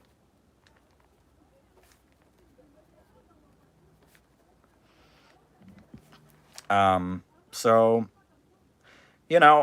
Biao, he was more anti-imperialist, and, he supported, interestingly, Lin Biao, he supported what was called the January Storm, and that was when, during the Cultural Revolution, there was this uprising in Shanghai, and Shanghai was seized by the Red Guards, and they kicked the Communist Party out of the city, and they were trying to make Shanghai into a commune modeled on the Paris Commune, right, of 1871. You would think anarchists would like that, but no. The CIA didn't tell them to, so why would they like it? U.S. mainstream media didn't give them permission, so they don't. But yeah, it was, Lin Biao and the Red Guards, they rose up in Shanghai, and they tried to make it into a Paris Commune like city. And Mao is the one who actually stepped in and said, no, you can't do this. You can't do this. Why? Why can't you do it? Well, because he said it's too chaotic. It is too chaotic. And that was when Mao introduced what he called the 3-in-1 combination, where every factory in China during the late Cultural Revolution, the way it was set up was that there would be an elected worker who would be in charge of the factory, there would be a technician, like a technical expert, and there would be a Communist Party representative. 3-in-1 combination. And Mao opposed the January Storm. He opposed the Shanghai Commune. And he said, what we need is this 3-in-1 combination. And that was the first difference between Mao and Lin Biao, where Mao is telling Lin Biao to shut up. And that was the beginning of the rise of the Gang of Four. One of the Gang of Four was actually a leader of the protests in Shanghai, a leader of the Red Guards in Shanghai. I can't remember his name. And I'll probably butcher it because I don't speak Chinese. But that's what happened. So then, at that point, it was a couple years later that Lin Biao kind of disappeared from Chinese politics. So he's gone. He's gone from Chinese politics. No one knew what happened to Lin Biao. He was just gone. And then later they announced that Lin Biao had attempted a palace coup against Mao Zedong, and it had failed. And so he'd gotten on a plane and tried to fly to the Soviet Union, and the plane crashed. We don't know if that really happened or not. No one really knows, right? Did Lin Biao try to have a palace coup against Mao Zedong, and then it failed, and then get on a plane to fly to the Soviet Union? Maybe. I mean, there's pictures of a plane crash. We don't really know if that happened. We don't know. But after that, the Gang of Four were solidly in power, and the Gang of Four were pro-imperialist, right? They said the Soviet Union was the main danger, and they were pro-imperialist. So the fall of Lin Biao, however it went down, was a turning point. That's when China started aligning with Western capitalism. And in Angola, China worked with the CIA to work against the MPLA. In Angola in '73, China supported Pinochet. China was friendly with the Shah of Iran. China was friendly with Haile Selassie. The turning point where Chinese foreign policy shifted to be ultra-left and anti-Soviet, anti-communist in the name of being more revolutionary, but aligning with the United States, Nixon coming to China, all that started with the fall of Lin Biao. So I guess you can argue that Lin Biao was better in that way. He still did launch the Cultural Revolution, which I don't think was good for China. It's complicated. It's very, very complicated. History is complicated. It's not that simple. Nothing is very, very, very simple. All right. Lin Biao. Artificial intelligence and social control. Sure. Already, with artificial intelligence, every ad you see on your phone is programmed from an algorithm. There's going to be more social control, facial. It's already a reality. The surveillance state, all that stuff is happening. It's happening before our eyes. The authoritarianism of Western countries. I'm going to pour some more orange juice. The authoritarianism of Western countries is increasing. The authoritarianism of other countries is increasing. AI is going to lead to more social control, and it's going to mainly, exacerbate the contradictions, the problem of workers being eliminated from the assembly line and technology. It's going to exacerbate the problem of overproduction, that is the built-in self-destruction of the capitalist economy, right? That's just a reality.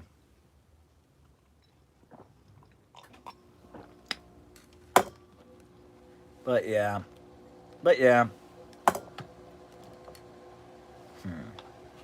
Just moving something on my shelf over there. All right. Would law enforcement and the military support socialism at some point? At some point. They don't now, but at some point, yeah, I could see that happening. During the Vietnam War, many in the military, they did a poll, I believe, during the Vietnam War, among African Americans in the U.S. military.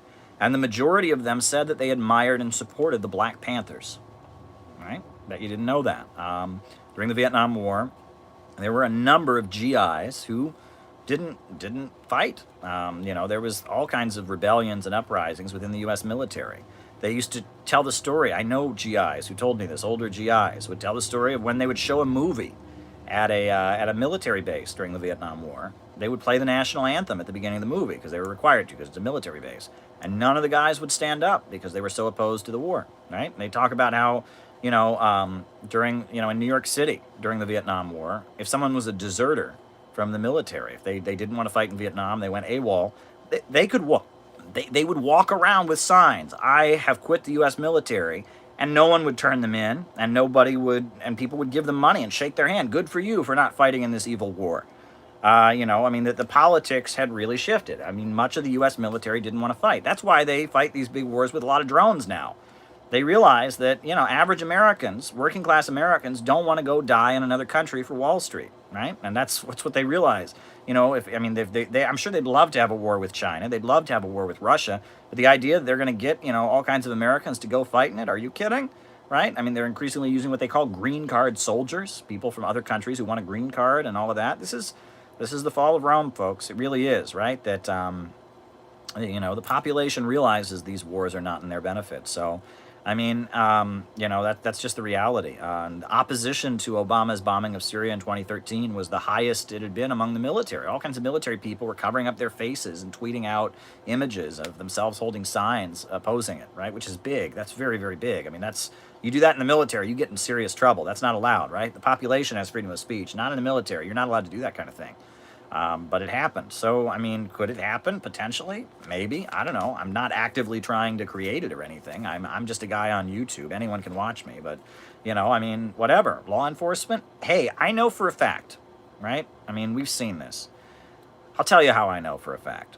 Okay? I was at a demonstration in 2013 against Obama's potential bombing of Libya. We were marching. We were marching in Washington, D.C. Small crowd, not a big rally. And a woman dressed in a pantsuit walked over to our demonstration. She walked over to the demonstration and she took me aside. I think because, I don't know, I mean, maybe I look wholesome, and she took me aside and she said, "I want to tell you I agree with you." And I said, "What?" And she said, "I want to tell you I agree with you." She said, "I'm an Arab translator for the FBI and I agree with you. I agree with what you're doing." And I said, "Okay, I'm creeped out because, you don't want, somebody like that talking to you, right? You don't want to, but whatever." And I said, "What do you mean?" And she said, "No." She said, I translate, these Arab, protesters against Assad. I know what they're saying. They're saying death to the Christians. They're saying death to Alawites. I mean, this is, it's my job. I'm an Arab translator. I translate what these terrorist groups in Syria that the U.S. government is supporting are saying, and this is wrong." Walks away. Who knows? Maybe she was somebody pretending to be that. Who the hell knows who that woman was? But that was weird. I mean, weird stuff happens. And again, there were times where I would have a literature table in Union Square. People would walk up to me and they'd say, I'm part of the NYPD terrorism division. I want you to know you're right about Syria. You're right about Syria. We're on the wrong side there. Tulsi Gabbard, her entire campaign, right, was based on the fact that many people in the Pentagon, she's active duty U.S. military, many people in the Pentagon signed up because they want to fight Al-Qaeda. They want to fight Al-Qaeda. They want to fight terrorists, right? And instead of fighting Al-Qaeda and terrorists, they're fighting socialist governments, right? And that's, the USA is so committed to regime change. We're fighting Gaddafi. We're fighting Assad. We're fighting against Iran. We're fighting against Russia. And Al-Qaeda benefits. And a lot of people joined the military, joined the FBI, joined the CIA, because they wanted to fight the terrorists. But Western capitalist imperialism doesn't want to keep you safe. They don't want to keep you safe. They don't care about you. They don't care about you. They don't want to keep you safe. They want to make profits. They don't want China to rise up and become a wealthy country and sell cell phones all over the world. They don't want Russia selling oil all over the world. They don't want to keep you safe. Are you kidding me? No, they can make a lot of money from the Saudis that are in bed with Al-Qaeda. They can make a lot of money from the terrorist groups. That's fine, right? Those groups, hey, they can make money from them. They can sell them weapons. They can use them to beat down their competitors, right? They don't want to keep you safe. But I think there's a lot of good people in the military, in the Pentagon, in the policing agencies who they saw 9/11, they saw these horrendous things, and they honestly want to fight the terrorists. And nowadays, with freedom of information, information's out there. And especially if you're an Arab translator like that woman purported to be, who the hell knows? You never know, right? I mean, there you go. I mean, I'm sorry. I think that there are genuinely good people who become police officers. I mean, I would never become a police officer, but I think there are people who just want to keep people safe. And, I mean, especially there's a lot of women who become police officers because, maybe there was domestic abuse in their household, right? And they want to be strong and they want to stick up for women that are victims of domestic violence. I don't think you should demonize people, right? You can say that the police are an oppressive institution and all of that. We've all read Lenin, but let's talk about people, right? People can be good and do a bad job, right? That's a reality. There can be good people who do bad jobs, right? I'm not saying people should ever cooperate with the military or law enforcement. That's not what I'm saying. What I'm saying is that we shouldn't demonize individual people. I mean, I remember when I was protesting in New York City, again, years ago when I was an activist, I remember there was a rally against school closings, right? And there was this young African-American child who's like performing a song she wrote called "Don't Close My School." There's a African-American woman police officer standing there like, watching the protest. She breaks down in tears and starts to sob.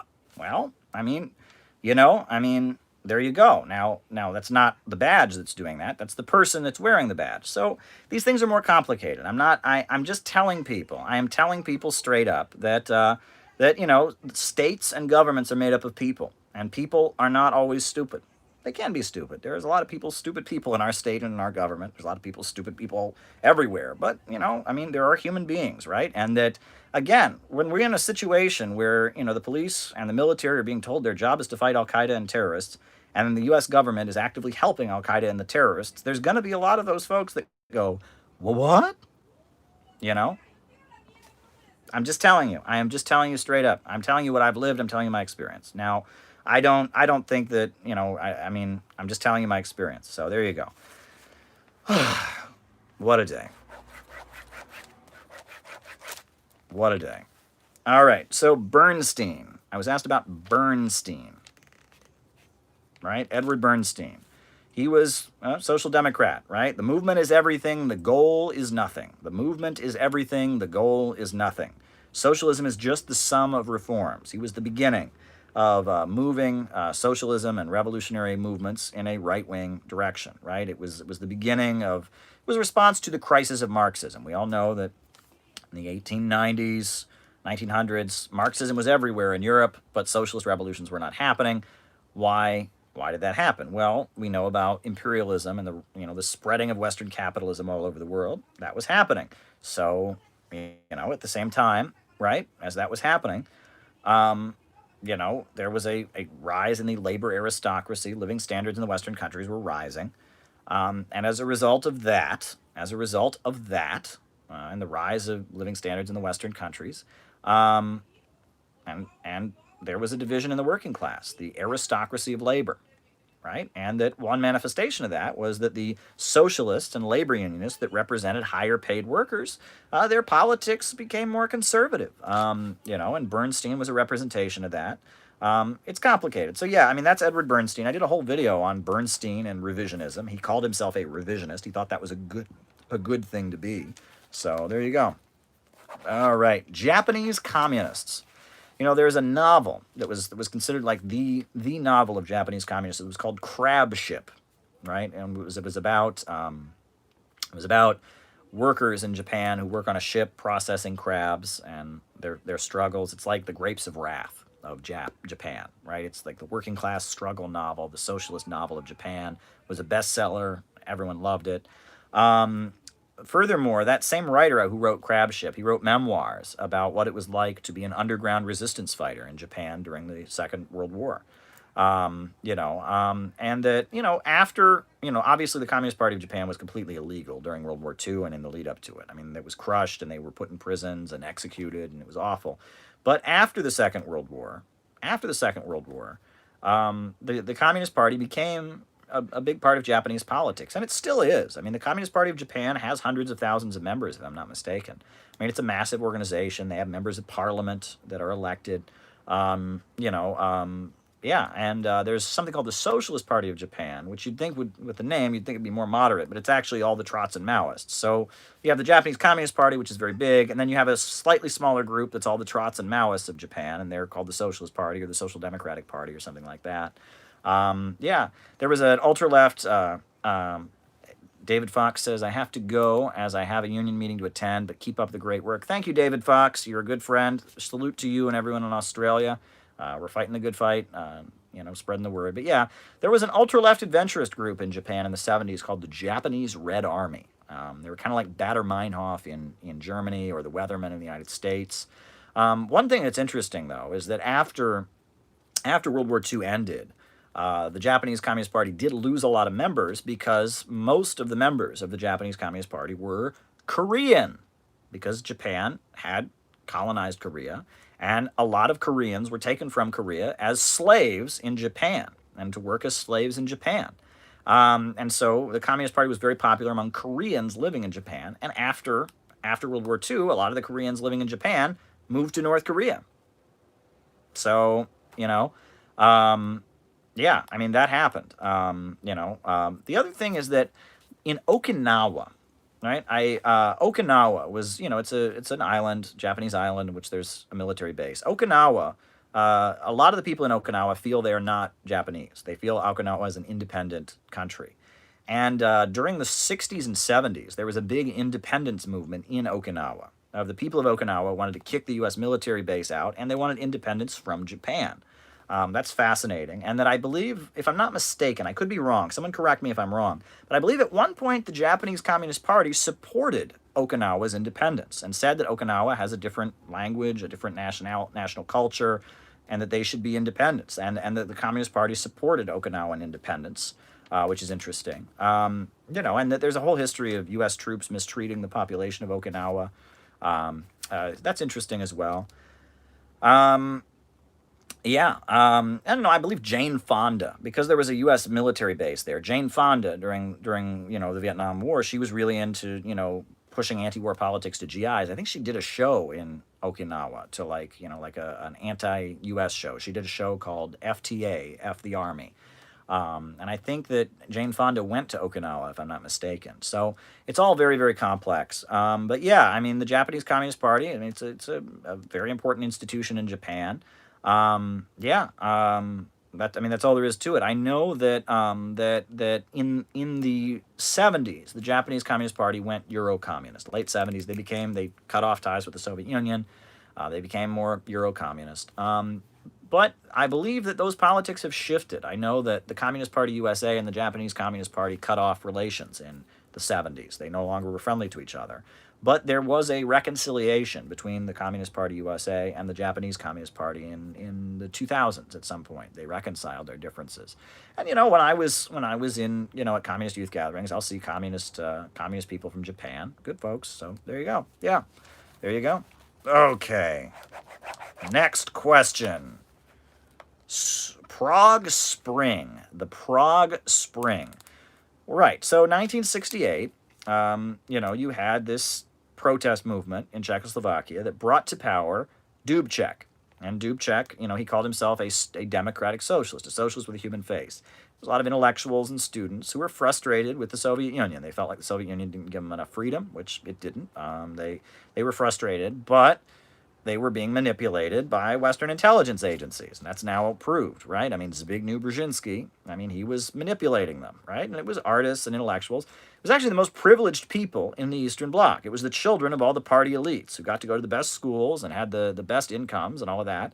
They wanted more open capitalism, basically. But some of them, they wanted freedom too. It's complicated. It's complicated. And again, if the intelligence agencies had said to them, hey, go and have a march for capitalism, they wouldn't have done it. So they said, go have a march for, democratic socialism, socialism with a human face. So Dubček took power in Czechoslovakia. He took power. And one of the first things he did was cut ties between Czechoslovakia and the National Liberation Front of Vietnam. What does that tell you? Right? As if this was a democratic uprising, if it was real socialism, not Soviet revisionism, you would think that they would intensify their support for the people of Vietnam. But they didn't, right?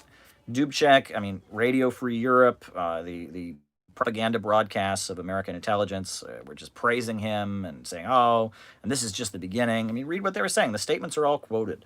The Brzezinski kind of people, CIA, were on the ground. And at that point, the Soviets sent their forces in.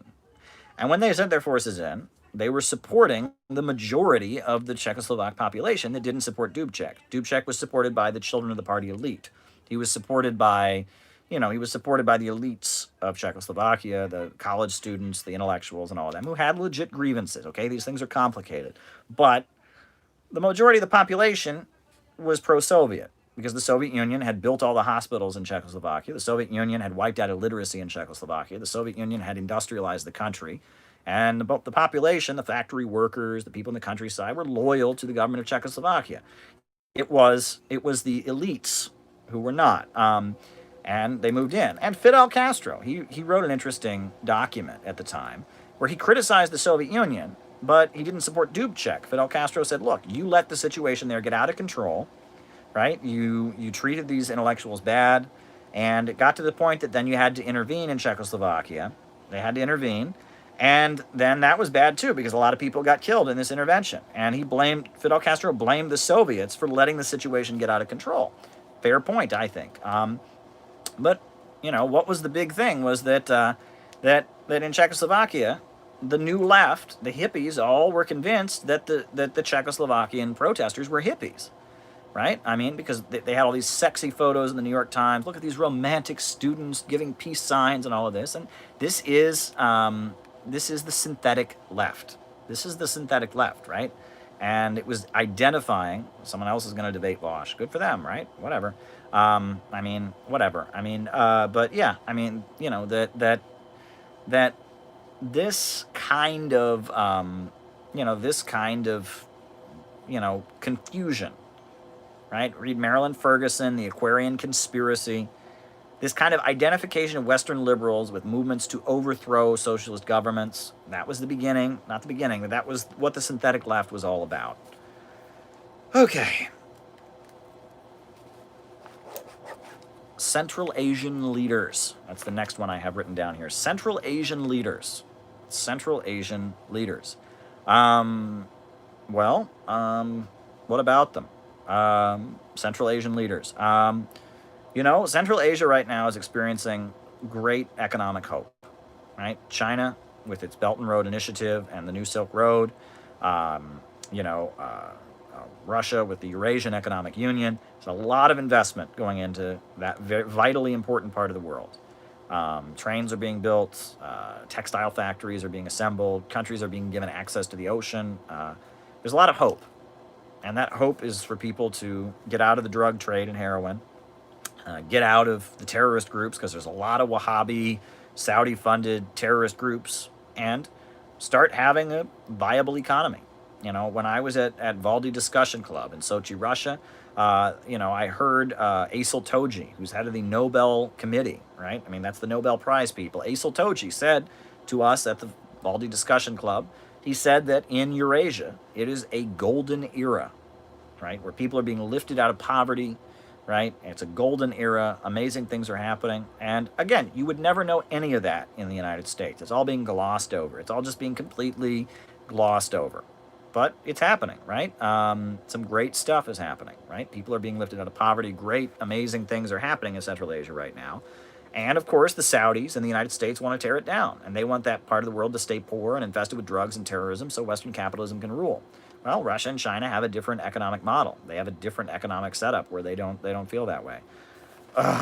Alrighty, that's the super chats. If you got more super chats, I've always got more things to say. So throw them my way. We'll keep talking as long as you want to keep talking. We can go on about 100 minutes, and this is live. It's interesting. This is live number 101. 101. This is live number 101. We have done 101 times. We have had this conversation. We have been on here. 101, right? I think that's pretty cool. 111 or 101, right? I think that's pretty cool. I think that's great. I'm glad to be here with you. Welcome to folks that are new. Welcome to folks that are not new, that have been around. Hit the like button. Hit the subscribe button. Make sure you hit the notifications bell so you get notified of all future lives, right? Because that's how you find out about this, right? YouTube has a weird thing where people get unsubscribed and weird shit like that. So be sure to hit the notifications bell. Sami wants me to talk about Vosh, and we'll talk about it. Thank you, Sami. I saw the super chat, and I appreciate it. We're going to talk about Vosh. We'll talk about Vosh. Not much to say, though. It's like he's a guy on the internet, like me, right? But we'll talk about it. Yeah, we'll talk about it. All right. So we already talked about Scream and Scream Again. That was one thing I wanted to talk about. We talked about Minneapolis. We talked about Kamala Harris. The next thing I wanted to talk to you all about was a piece of garbage I got in the mail today. Wah, wah, wah. Every single person in my apartment building got one of these, right? It was in our mailbox today. I mean, and this is just paid anti-China propaganda. This is like John Birch Society far-right stuff. How the Chinese Communist Party endangered the world. Epoch Times. They don't tell you who that is. I just got America Faces the Ramparts. It's Barricades. Very good book. America Faces the Barricades. Very, very good book about unemployment during the Great Depression. Glad you're reading it. But yeah, everyone in my apartment building got the Epoch Times, right? And I mean, there's a lot of money being poured into this. This is just an anti-China thing. And they don't tell you who it is who puts out Epoch Times, right? They have all these ads on YouTube. It's just a newspaper, right? No. It's run by the Falun Gong cult. A group of people who think you have a magical wheel in your stomach. A group of people who believe that homosexuals should be either castrated or publicly executed. A group of people who believe that China's problems started when women started voting, right? And that proves that China is part of a Dharma ending period. Look into the actual reality of Falun Gong. I know a lot of folks, Chinese Americans, not pro-Chinese Communist Party at all, who hate the Falun Gong. The Falun Gong is a disgusting right-wing cult. You know, I mean, you have a magical wheel in your stomach. If you give all your money to their leader and you do a bunch of magical exercises, you will go to heaven. You know, and they put out Epoch Times. And what's interesting is they also publish the writings. They publish the writings of a very, very credible, very credible journalist named Trevor Loudon. I'm being completely sarcastic. Trevor Loudon is this right-wing journalist who has made some hilarious documentaries about me and other people. He's from New Zealand. Why does Vosh support the Kurds? I don't know. Ask him. I mean, yeah. I mean, I already talked about the Kurds on here. That's all I can say about that. We're going to talk Vosh later. I know you all want to talk about Vosh. Come on. We're going to get to it. Let me finish about the Epoch Times. All right. Now, you know, Trevor Loudon, who writes for the Epoch Times newspaper, he thinks that I'm a member of the League of Revolutionaries for a New America, LRNA, this small Marxist-Leninist group that is in Detroit and other places. I'm not. He wrote that like it's a fact in a paper. And Caleb Maupin quit the Workers' World Party. That part's true. I mean, I didn't exactly quit, but whatever. And then he joined the League of Revolutionaries for a New America. No, I didn't. I don't know where he got that. I mean, do you think about calling them? You know, and then, you know, you watch these documentaries he does about me, and he's like, there's an individual named Caleb Maupin, who he worked for Press TV, and then he worked for RT, and he's anti-American, see? And he's like a New Zealander guy who lives in the United States and makes these really ridiculous documentaries. It's so funny. At the time that I was criticizing the Stop Trump movement, right? I was criticizing it. Trevor Loudon, this right-wing New Zealander guy, at the time I was criticizing it, I actually was very critical. I didn't agree with the way the protests against Trump's inauguration were conducted. I wrote an open letter to the protesters criticizing it. I was being attacked by all these people on the left. How dare you criticize? And he makes this documentary about like state of civil war in America, making it sound like I'm the mastermind. Me, Caleb Maupin, is the mastermind behind the protests. I kid you not. You watch this documentary by Trevor Loudon, and he's got former Soviet citizen. He's got former Soviet citizen. This person I know, Mr. Caleb Maupin. I'm Vladimir Joffe, former Soviet citizen. And then he's like, Caleb Maupin. And they're sitting there, and it's like comedy. Like I am the mastermind, the Red Menace, the terror. I am leading all of the Stop Trump rallies. I am, directing it all with the Ayatollahs and Putin and Assad and Kim Il-sung, and I'm, and it's like, it's hilarious because he had no idea what was going on at the time. At the time, I was disagreeing with the Trump protests because I thought they were insensitive to the white workers and what they're suffering from.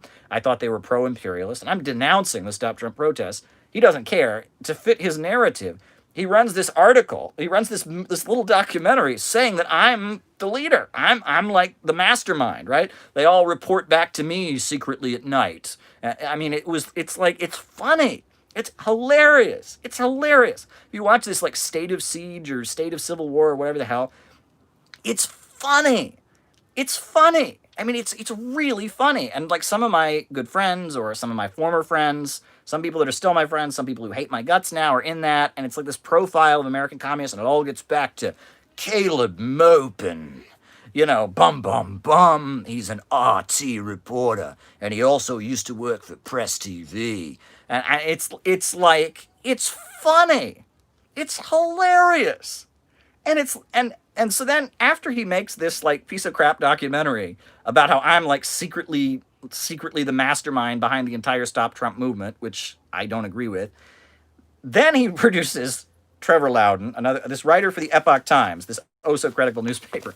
Trevor Loudon produces a documentary called Soviet Islam, about how the Soviet Union created radical Islam. which is ridiculous. For years, we all know the Soviet Union was accused of suppressing Muslims, right? And suppressing Muslims in Chechnya, suppressing Muslims. It's unbelievable, right? And the Muslim Brotherhood, the Soviet Union, and his proof that Soviet Islam, right? That Soviet Islam is the thing. What's his proof? It's a picture of Saddam Hussein shaking hands with Khrushchev or with Brezhnev. Saddam Hussein shook hands. Saddam Hussein was a secular Arab leader, you idiot. The Muslim Brotherhood, Al Qaeda hated Saddam Hussein. I mean, it's like these people are idiots. And it's hilarious. So not only am I the secret leader of the Stop Trump movement, which I'm clearly not, the Soviet Union, they created radical Islam. I mean, this is like, these people are like, you know, it's like unbelievable. It's real. I mean, I can't tell you. I can't tell you how dumb these people are. So Epoch Times, they have this columns now by, Trevor Loudon, Mr. Trevor Loudon. They've got columns by him. And it's like, communist in Texas runs for office. Don't they know that Texas has a law on the books that says no communist party can run for office? I think the FBI should go and arrest the Communist Party members for running for office. I looked at their Facebook. I have inside information about it. And it's like, this guy's a crackpot. Even people on the far right think he's a crackpot. You know what I'm saying? I mean, with my job, I have to deal with people. There are people that I work with of all political persuasions. I've asked people that are conservatives what they think of Trevor Loudon. They say, that guy's a nut, right? He's a nut. They laugh at him. The Fox News crowd laughs at Trevor Loudon, but he's on staff with the Epoch Times writing inside information about Caleb Maupin. Oh, God. I mean, it's really funny. I appreciate the publicity, though. I really do. I wish he would get his facts right. I'm not a member of Alerna. Now, if anyone here is watching from Alerna, League of Revolutionaries for a New America, be sure to tell them. I like Nelson Peary's writings. I'm a fan of Nelson Peary's work, but I am not pretending to be a member of your organization. I'm not a member of your organization. I've never been a member of your organization. I respect the work you do, but I'm, Caleb Maupin. He quit the Workers' World Party, and he joined the League of Revolutionaries for a New America. I've got proof of this, you see. I follow his Facebook. I mean, it's just, it's like, they think they're like inspectors, right? And then he's got Vladimir Joffe, Vladimir Joffe's tactic, the former Soviet citizen. His tactic, right? Is he points a camera at a communist, and says, didn't USSR kill millions of people, and isn't all communism pure evil? And then you start to answer the question. You say, well, actually, and he says, really? And he says it like as loud as he possibly, really? And it's just like, really? The best response, I will not talk to him, right? I'm sorry. I demanded with Vosh that I have a moderator because I don't like being sandbagged. You know what I mean? And so then Joffe, many times he would walk up to me on the street and try to talk to me, and I just blew him off. No, I want to be treated fairly. But, the best response I ever saw to Joffe was from an RCP guy, and it's hilarious. So this RCP guy is talking to Vladimir Joffe, and Vladimir Joffe's like, I lived under the USSR, it's awful. And he starts to say, yeah, well, Western capitalism's awful. Really? He's doing his really thing, right? And this RCP guy, boomer, right wing, I don't agree with what he says, but he says to him, he's like, I don't care what you say. And he's like chewing gum. He's like, I don't care what you say. He's like, what do you mean? He says, I know a lot of people who think America is the greatest country in the world. That's a fucking lie. So I don't care what you say about the USSR. And Joffe is just like, he has no response to that, right? I mean, I just thought that was funny. But whatever, the RCP, they're known to cuss and be crass, and they love to just say they're anti-American and stuff. And so when Joffe, and that's the truth, right? I mean, and that's the thing with all these people that come from somewhere, right? I mean, there's two sides to every war. There are different perspectives in this world, and the anti-communist who lives down the street from you doesn't speak for the entire country. In every former socialist country, Romania, Czechoslovakia, Russia, Ukraine, no matter where you go, every former socialist country, they all say that life was better before the fall of the Soviet Union. Romania, East Germany, Poland, poll after poll after poll says life was better before the fall of the USSR. The capitalists publish these polls, BBC, NBC, London Times, Financial Times, all of them know this, that Soviet nostalgia in Russia is at an all-time high. So people who say, well, I know somebody, but Caleb, I know somebody who they told me that I haven't seen this thing about the DPRK, so I can't shout out to it. But I mean, yeah, I mean, a lot of what we're told about the DPRK isn't completely accurate either. But I can't shout out to that because I don't know what it is. But yeah, the guy who lives down the street from you, he could be telling the absolute truth. You don't know. He could be telling the absolute truth about his experiences that were bad, but he doesn't represent the entire population of his country. He doesn't. I'm just telling you, he doesn't represent the entire population of his country.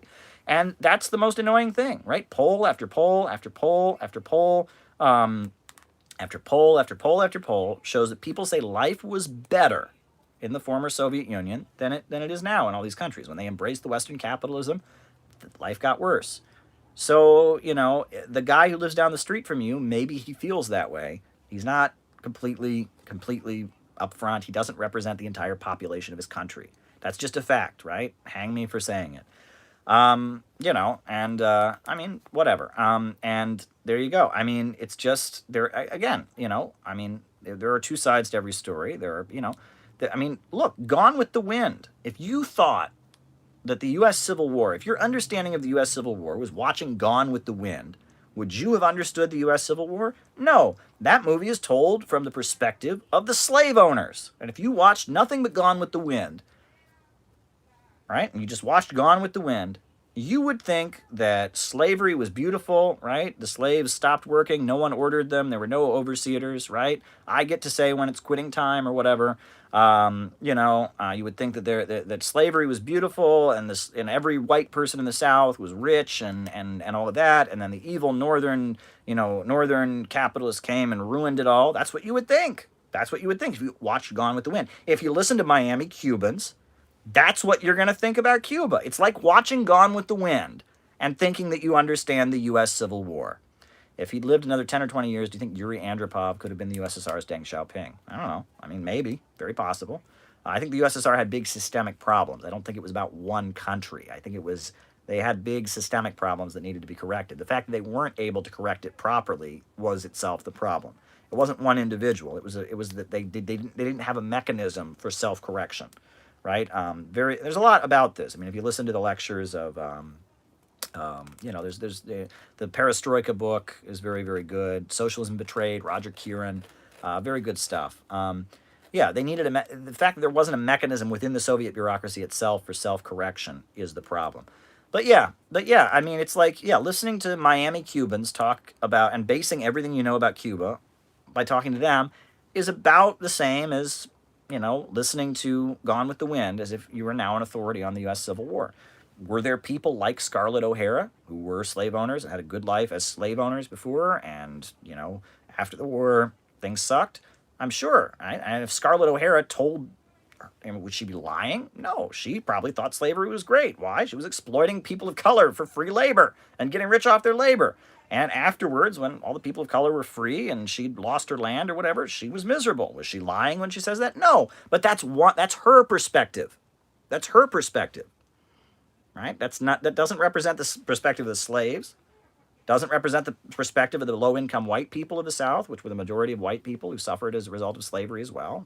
Certainly nowhere near as much as the black community that was enslaved and exploited. I mean, they were viciously treated, but there was a large section of the South of low-income white workers whose slavery, was awful for them because they were competing with free labor. And I mean, there was a lot written about that, about the conditions. Even still today in the U.S. South, poverty is a big problem among African Americans and among whites. And why is it a big problem in the South? Because the Southern economy was based on slavery, and slavery was backward. It was agrarian, and it was awful, right? And I mean, racism is the cause of the right to work laws and the anti-labor legislation. They were able to push that through with racism. I mean, slavery and the legacy of slavery. I mean, if the U.S. South, and I said this in my debate with a white nationalist, if slavery and if segregation and separatism was good, the U.S. South should be the most prosperous, beautiful part of the country. The reality is the U.S. South is really, really low income compared to the rest of the country, really, really suffering. That, even generations later, if slavery, if Jim Crow, if racial segregation was good, the South would be doing great. It's not, right? The way white workers have always advanced is by aligning with the black working class, right? Black and white unite and fight by pushing forward the most oppressed, the African American community, by fighting against racism.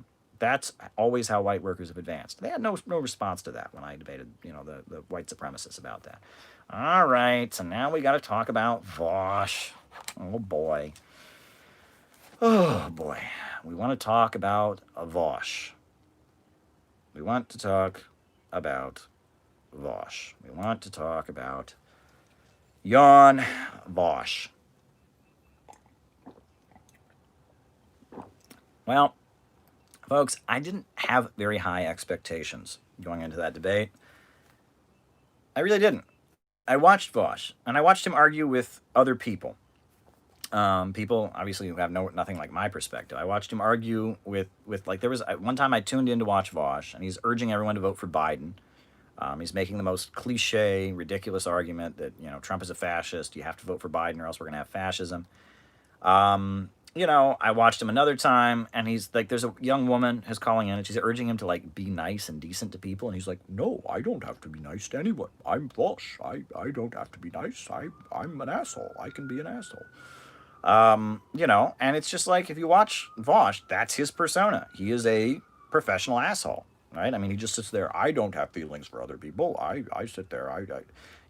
And I mean, I'm sorry, but I made my case.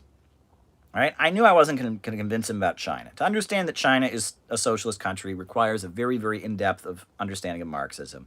I wasn't there to get into that with Vosh, right? Because I knew I wasn't going to change him. He thinks that Marxism is worker cooperatives and employee stock ownership programs, so he's not going to understand China at all. I was there to say that when you preach hate for tankies, which is most of the people watching this, I mean, it's tankies watching this broadcast, when you preach hate for tankies, you're preaching hate not just for people you don't like on the internet, but for Nelson Mandela, for Langston Hughes, for not Dr. Martin Luther King Jr. He never really supported socialist countries, but for for Helen Keller, who started the disability movement. When you preach hate for tankies, you are preaching hate for some of the greatest revolutionaries in U.S. history. And he tried to get me. He was hoping he would get me to say something transphobic. And I pointed out that actually the first trans activist in U.S. history, Leslie Feinberg, was a tankie. And, that's irrelevant, right? The first LGBT activist, the first gay activist in the United States was Harry Hay, a tankie, a pro-Stalin communist, So it's not legit, right? I'm not here to convince, I knew I wasn't going to convince him. I was not going to convince him of China being socialist. He wanted to have that argument. I wasn't going to go there. So then he decides that if I don't buy in to the narrative about Uyghurs in China, that I'm the same as a Nazi. Right? And that's ridiculous. Right? China, you can be critical, whatever. They're not Nazis. Okay? But you have to watch that, right? Because who's Vosh working for? The notion that China equals Nazi, and anyone who disagrees with anything we say to make that case, where do you think that comes from? I'm sorry. Right? I pointed out that it was communists who were raising the alarm about the Holocaust. Right? And at the time the Holocaust was happening, it was communists who were raising the alarm and telling the whole world about the dangers of the Holocaust, the dangers of Hitler, trying to build anti-fascist united fronts. Oh, no. He really does believe that World War II was an example of humanitarian interventionism. How to stay calm while debating people like him. I don't know. You just gotta... The main thing, people always complain about my facial expressions. They're like, you look so smug. Well, it's better that I look smug than, be angry, right? You have to just kind of be cool.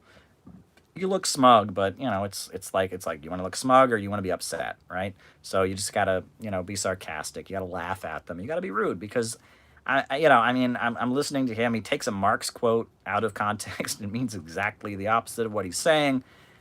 Rude, nasty, but that's the thing you have to remember, right?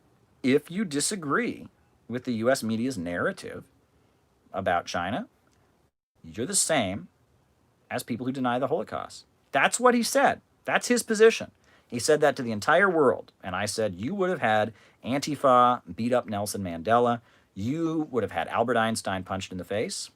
Well, it's true, right? He quotes Noam Chomsky all the time. Well, Noam Chomsky was critical and downplayed the allegations against Pol Pot. Noam Chomsky himself wrote the introduction to a Holocaust denier's book. Did you know that? Yeah, in the name of free speech and freedom of the press, Noam Chomsky wrote the introduction to a Holocaust denier's book.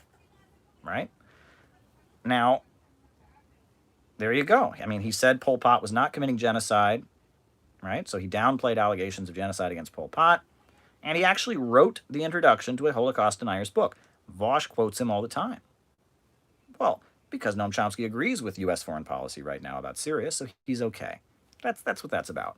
But I'm sorry, but like, folks, this is why, I keep coming back to you, the person watching this right now. I hate doing that because you just want to chill out, right? This is entertainment. I'm having a good time. Hey, Thursday night, we're just on here chatting. We're having a good time, but it really gets back to you because here's the thing. The alt-right and the libertarians are laughing at us right now. They're laughing at us. They're laughing at socialists and communists. You know why? Because one of the major voices of socialism and communism on the internet is Vaush. Who is Vaush? Who is he? He's a guy who sits at his computer going, oh, whoa, whoa, whoa. I mean, with his, that's the symbol of our movement. They're laughing. And it gets even absurd if you look into his history. The guy sends dick pics to women, okay? He defends child pornography and buying child pornography, right? There are clips of him where you can watch him defending child pornography. Before he had me on, right? Before he debated me, earlier in his broadcast, he debated a social justice warrior guy. And in the debate, he referred to black people as, quote, brain damaged, and said that black people commit sexual assaults at a higher rate than whites because they are brain damaged. This is the voice of socialism. And, I mean, good for him that he does broadcasts and, is opposed to the alt-right. This is who is leading our movement. How do you feel about that? On some level, you have to kind of feel sorry for Vaush, right? When you read the thing about the dick pics he sent to women and stuff, it's like on some level, the guy lacks some like clear social skills. Like I can almost see him sitting there, well, why did they not want the dick?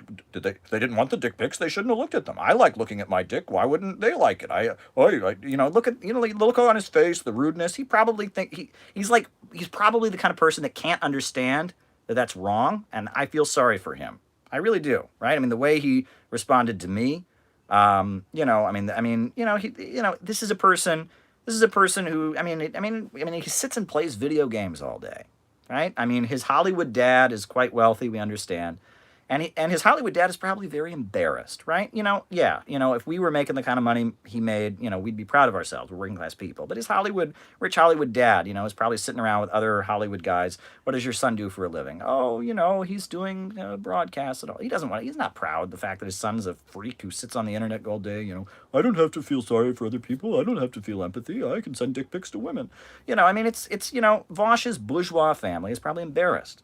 And let's be real. Let's be real about this, right? If Vaush were not from a privileged background, he would be in jail right now, right?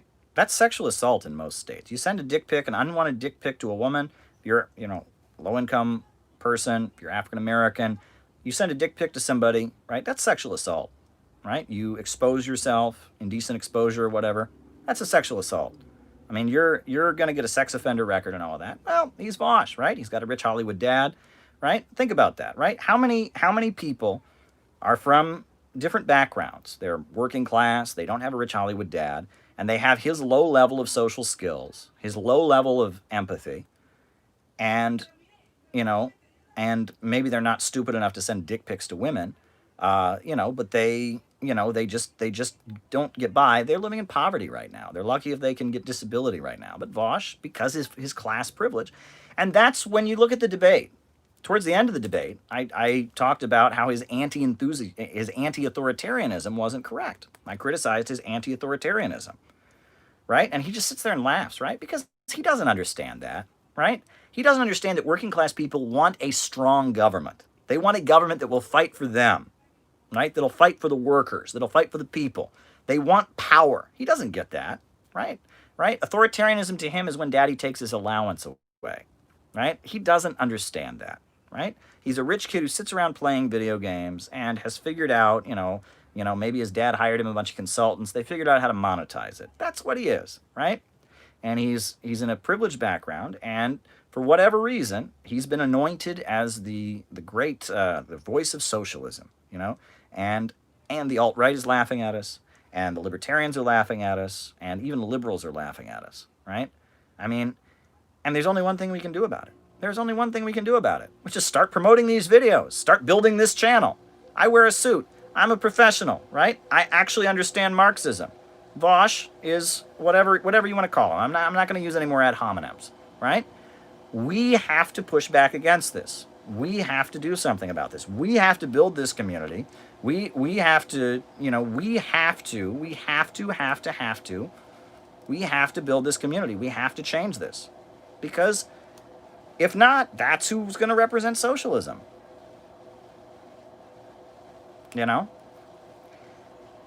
That's all there is to it. People say, I've seen people posting, he's saying this about you. I mean, whatever. He's called me anti-American, which if he was a real anarchist, I really doubt he would think that matters. He's called me all kinds of things. I don't care. I'm done engaging with him. We had our hour-long discussion. He was very disappointed when I hung up because he had a lot more stupid ad hominems to throw at me.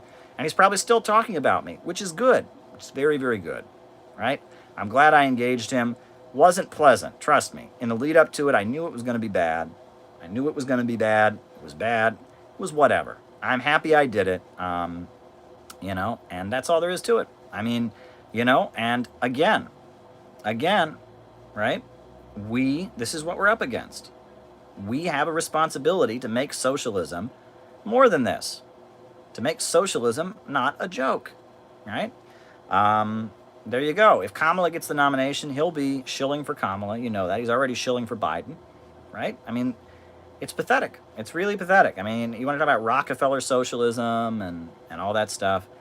I mean, I feel sorry for him, okay? Vosh, he looks like somebody, he has very low social skills, very little human empathy, very little experience in the real world. And, yes, he's from a very privileged background, okay? But, that's not to say life has been very, very good for him, right? He's probably had, pain. He doesn't have good social skills. He doesn't connect with other people. He sits there playing video games all day. He doesn't think about what he's saying, right? He called the largest country in the world in terms of population Hitler, right?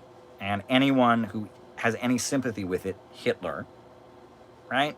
I mean, yeah, he calls African Americans brain damaged. He doesn't have enough common sense not to send dick pics to women. He sits there and argues that buying child porn is just like buying a computer. This is a person who is not well. But, you have a rich Hollywood dad, and, there are, I mean, I don't want to say things I don't know. But the fact that he has been elevated to, this is now, the whole world, the whole United States is now being told by Silicon Valley and Facebook that, hey, this is what a socialist is. Look at Vosh. That's what a socialist is. Socialists are clowns. Socialists are fools. Socialists are guys who can't tell the difference between contemporary China and Nazi Germany. Right? It's funny to them. They probably sit there, there's probably like a meeting going on somewhere, right? And they sit there and they say, we're very concerned about the rise of socialism in the United States. And they're like, really? I mean, we're not concerned about the rise of Vosh, and they laugh, I mean, that's the reality, right? No, when Vosh combats the alt-right, good for him. But yeah, that's all I got to say about it, right? And again, the more he talks about me, great. Keep talking about me, Vosh. Keep talking about me. Keep running my name through the mud. Make some stuff up, right? Go for it. Keep talking about me. The more you talk about me, Vosh, the more people watch me, the more people pay attention to me, right? You call me anti-American. Well, a lot of Americans right now are angry at the government and angry at the capitalist system here. So yeah, just keep calling me anti-American, Vosh. I don't consider myself to be anti-American. I consider myself to be the true American, right? I love my country so much, I'm not going to let it rot in capitalism. I love my country so much, I want it to get along with Russia and China. I love my country so much, I want us to adopt socialism. I love my country, right? Him, on the other hand, he loves playing video games, right? Fine. Call me anti-American, though, right? Call me that, right? All over the internet, young people are very anti-American right now and very confused and upset. Make me the face of tankyism, Bosch. I dare you, right? I dare you. Make me the symbol of hardline communism. Do what Vladimir Joffe and Trevor Loudon have done. Make me everything you're afraid of, right? Bring people to this channel. I dare you, Vosh. Do it. Do it, right? Do it. I dare you. I am, Vosh, the worst nightmare of the American ruling class. Why? I'm not an urban, hippie, right? I grew up in Ohio. I'm a Christian. I'm patriotic, and I'm a real Marxist and a socialist. I am the worst nightmare of the ruling class of this country, right? I am a salt-of-the-earth American who is tired of Wall Street selling the working people of this country down the river. That's what I am, right? I'm Marxist. I've studied Marx and Lenin. I've studied Baathism. I've studied, Bolivarian socialism. I've studied socialism with Chinese characteristics. I believe we're going to have American socialism soon. I believe we're going to develop it. I am your worst nightmare. I am what scares the living shit out of the bourgeoisie. If I was a punk talking about anarchism and trying to build my perfect little worker co-op in the woods, I wouldn't scare them. If I was saying, oh, well, I'm a socialist, but I'm going to join with the CIA and bashing every existing socialist country, I wouldn't scare them. I scare the ruling class of this country, and I get under the skin of creeps like Bosch. Why? Because I am what could actually make socialism here. People like Bosch make a lot of average Americans hate socialism. Of course they do, right? Of course they do.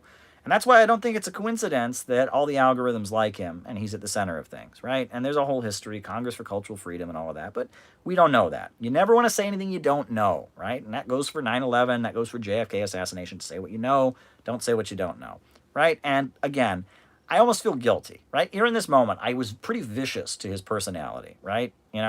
Maybe I shouldn't have gone that hard on him, right? I mean, he made a mistake. He's apologized for the dick pics, so whatever, right? I mean, maybe the child porn thing, who knows? Maybe it's taken out of context, right? Okay, I feel a little guilty now in this moment. That's because that's the kind of person I am. I feel empathy for other human beings. That's the kind of person I am. I am I'm not a robot sitting in front of a computer. Even now, I kind of feel sorry for him. Does he walk down the street? He's got enough views. Could he walk down the street? And how many of his viewers actually like him, for goodness sakes? Read the comments. His viewers, he's kind of a clown. He's kind of a freak. It's like a circus, but that's kind of how YouTube is. Let's be real, right? YouTube, there's a very negative, they talk about cringe. ContraPoints, who's kind of in that same milieu he's in, did a whole thing on cringe. And, Vosh is cringe. A lot of the audience that watch him, they cringe, but they also kind of like him. But, who knows? Maybe people watching this way now. That's kind of how YouTube is, right? Social media has taken art and what people like to watch to a whole different level, right? People like to watch, they hate watch things. I hate watch things on YouTube. I admit that. There are people I don't agree with at all politically. I don't agree with them. And I watch them to hate them, right? And there's probably people watching this right now who are hate watching, right? Well, welcome. I'm glad to have you here, even though you're hate watching. Welcome aboard. It's a weird time. I come on here, I try to just give my straight up, honest, socialist perspective. That's all I can do. So, hey, props to Vosh for having me on. And that's all I can say, right? I am the worst nightmare of the ruling class. Vosh is the ruling class's joke and comedy hour. And And if you're stupid enough to think that contemporary China is the equivalent of Nazis, and anyone who questions, the narrative of the West regarding the Uyghur situation is the same as Nazis, if you're actually that stupid, I feel sorry for you, right? I really do. I really do. So there you go. What else is on people's minds, folks? What else is on people's minds?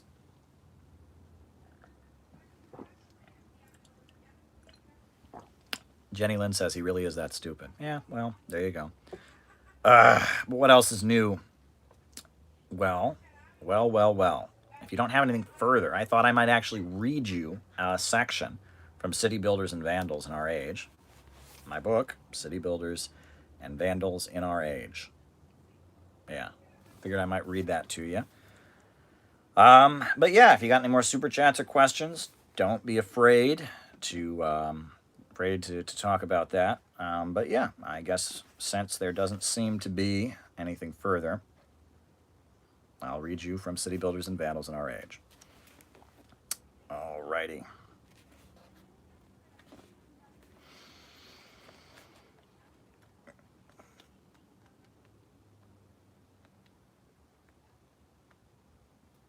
This is the section called The Potential for American Rebirth. The presidential campaign of Bernie Sanders, the elderly Vermont senator who calls himself a democratic socialist, has attracted a huge following among younger Americans. His message would seem quite normal for any politician in any other corner of the world. But to many Americans, it is unique and bold. Sanders speaks to sold-out crowds of disproportionately young Americans, bemoaning the crimes of the billionaire class. And as he explained, quote, democratic socialism means that we must create an economy that works for all, not just the very wealthy. Democratic socialism means that we must reform a political system in America today, which is not only grossly unfair, but in many respects corrupt. Sanders' message is miles away from Marxism. Sanders calls for European-style welfare state reforms, such as free healthcare, free education, higher taxes on the wealthy, and better protections for workers on the job. However, this left-wing populism and class struggle rhetoric is new to American politics. The synthetic left moved away from such rhetoric long ago in favor of pessimistic privilege politics and individualist anti-fascism. The right wing and center have long maintained unregulated capitalism as an ideal. The importance of the Bernie Sanders movement is not found in what it advocates, but rather in the conversation that it creates. Rather than speaking for a more perfect union or one America, as Obama and other liberals have long done, Sanders has reintroduced the seemingly forgotten notion of class against class.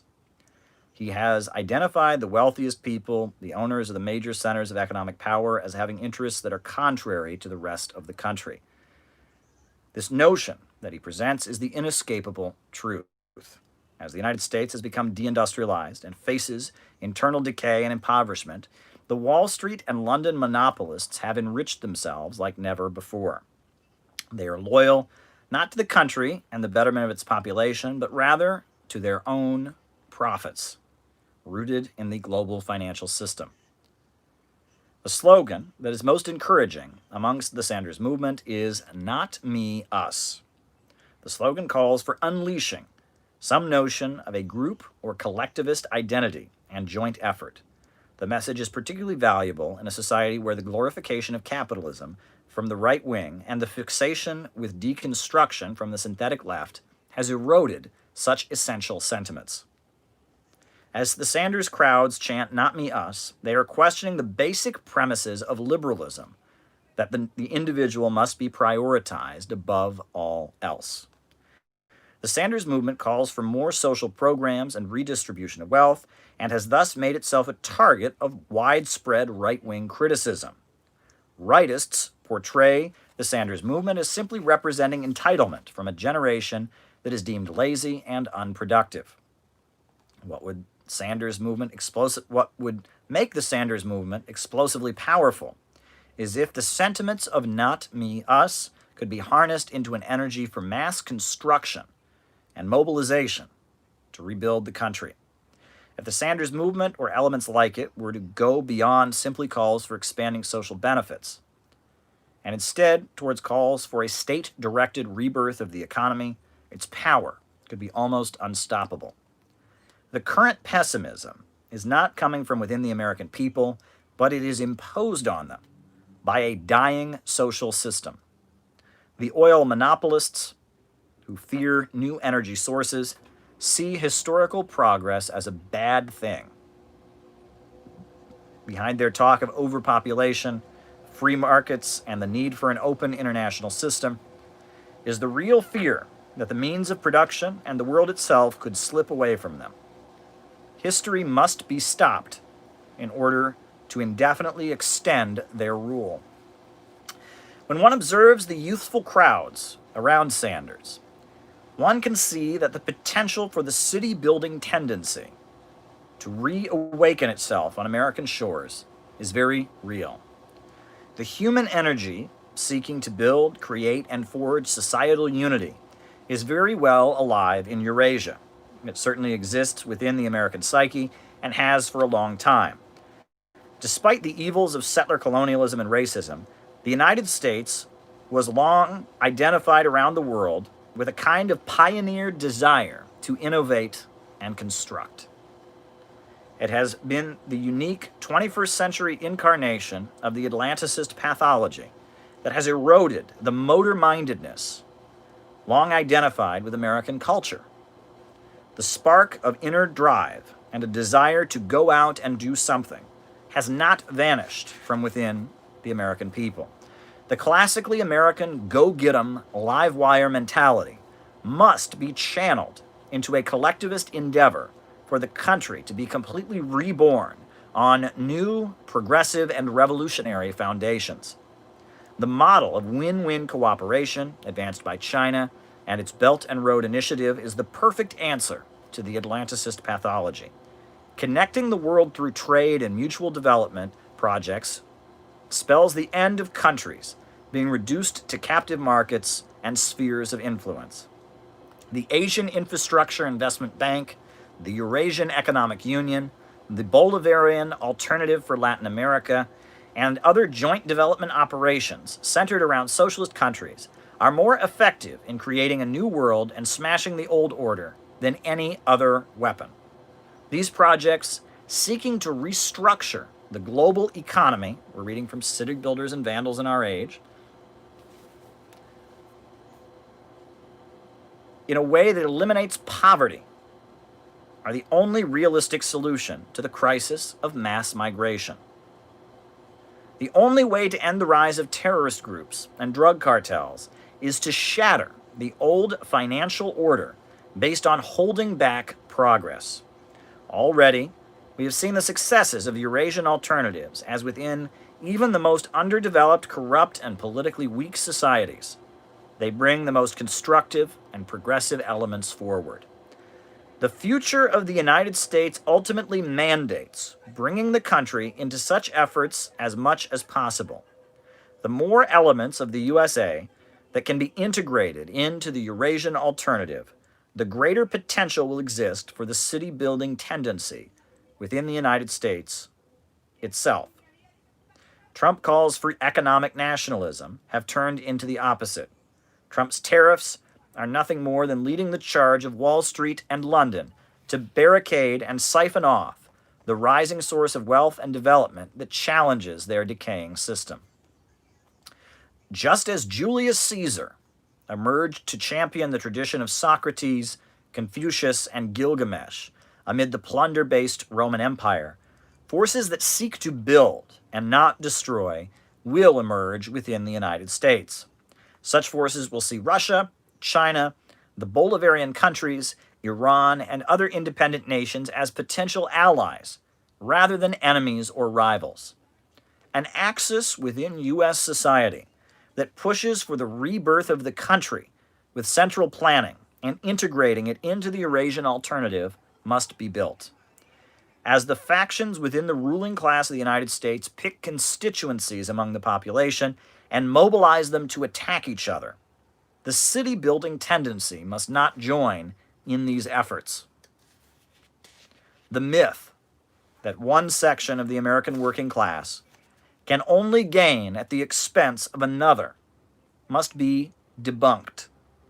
The crisis of U.S. society cannot be cured by punishing or deranking one section of society in order to embolden another. Such efforts to whipsaw the population are the basis of fascism and reactionary Bonapartism. The crisis will not be solved with downgrading or shaming of those working families deemed to be historically privileged, or with enhancing the boot heels of repression used against those who have long been marginalized.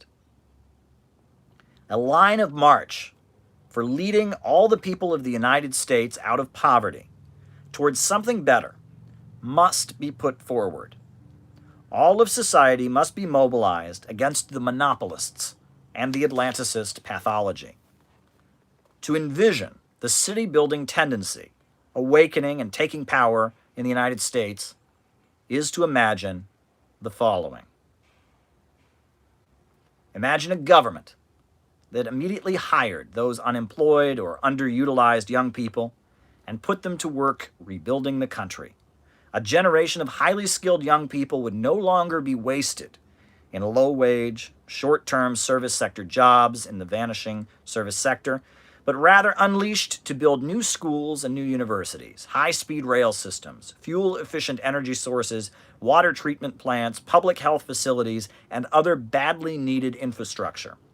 Gainful employment, doing useful work, would be considered both a right and an obligation of all citizens.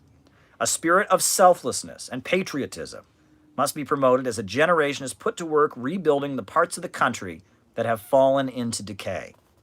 Imagine a government that seized control of the natural resources such as oil, gas, timber, and coal, and declared that they were the property of every person in the country. The public budget should be refilled with revenue created by America's vast natural resources. The proceeds should be spent in order to build a better life for the population, not to line the pockets of the rich. Imagine a government that seized control of banking and put the lending of money and the printing of money into the hands of the state. With control over the purse strings of the nation, a 5-year economic plan drawn up by a brain trust of the greatest engineers and scientists, the state could directly oversee the recreation of all of U.S. society. The state would finance great construction projects to make life and business easier for everyone in U.S. society. The state would lend money to young people to become entrepreneurs and start new high-tech firms. The state would provide startup funding for worker cooperatives. The market would be allowed to flourish with rational leaders centrally planning it and preventing the irrational greed of a few from destroying the hopes of the many.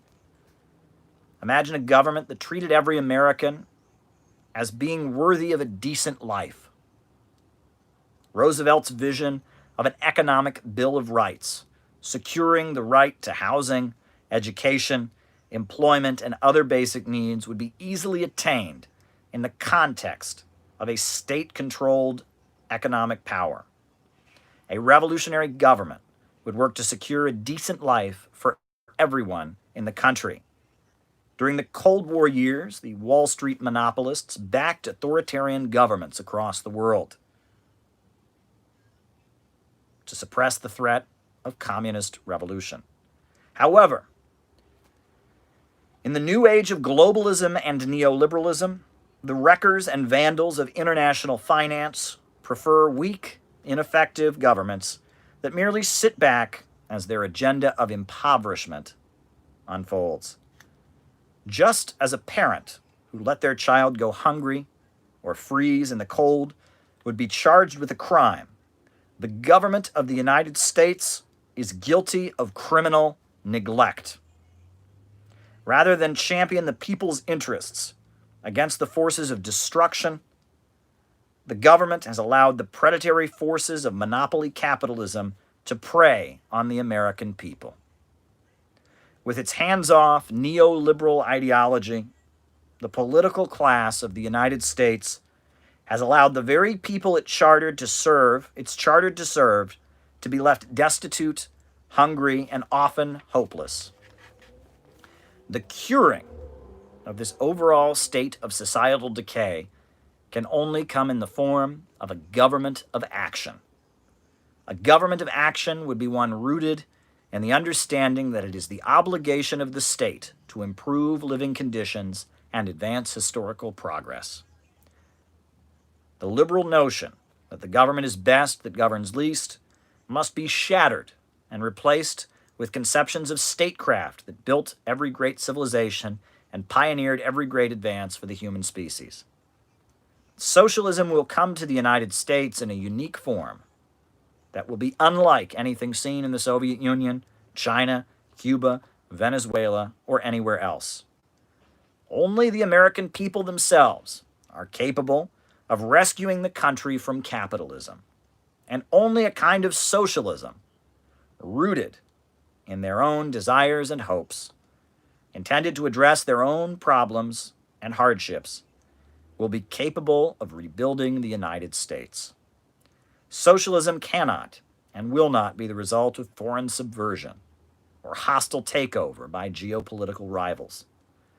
American socialism will be the result of a homegrown upsurge of patriotism and internationalism. Just as the socialism that has allowed China to be reborn is labeled socialism with Chinese characteristics, it will be socialism with American characteristics that rescues the United States from decline and societal decay. A call must go out to those Americans who will not just live and survive. A call must go out to those Americans whose will is not just to live and survive, but to construct and create. And if that will is so strong, they cannot sit back any longer. Those who see the current situation as intolerable must begin the process of completely changing American politics. For those who are like Socrates, Caesar, Copernicus, Lenin, and so many others, and who would seek to continue the city-building tradition in our times of darkness, the moment of truth is now upon us. Those individuals who seek to push civilization toward a higher state of being, driven by an inner flame of creativity and boldness, must now reveal themselves. Time is running out. City builders and vandals in our age. There you go. Get your copy today. Oh boy, folks. What else is new? What else is new? Anything else? Anything on people's minds? Anything new you want to talk about? I am not in a rush to get anywhere. I've got lots of orange juice to drink. I'm in a good mood. What is up? I talked to you about Scream and Scream Again and Minneapolis and Kamala Harris and Epoch Times, and we recapped the Vosh debate. But yeah, Trump on Twitter. But yeah, yep. We'll keep talking. Not a problem. What's new, folks? What's new?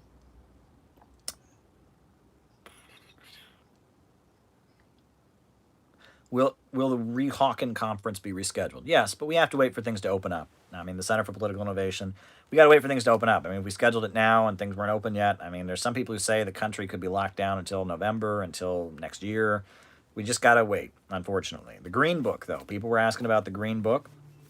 It's coming along. I've seen it. Good friend of mine's doing a great job laying it out. Should be up. My introduction will be in it. It'll be good. Just waiting for the layout to be finished, and we'll have it uploaded. It should be on Amazon. Good stuff. I think we're going to put the PDF on the website, actually. But yeah. Yep. Someone says Xi is moving away from a planned economy. No, he's not. I mean, there's a balance, right? I mean, they want business to thrive. So, yeah. Can you talk about agent provocateurs during the riots in Minnesota? I don't know. I'm definitely not there. I'm in New York City. I'm at my apartment. But yeah, I mean, sure, agent provocateurs, people do scary stuff. I mean, I was at Occupy Wall Street, there was kettling and all of that. And these protesters, again, as I said at the beginning of the live, we need to do everything we can to make sure they don't get away.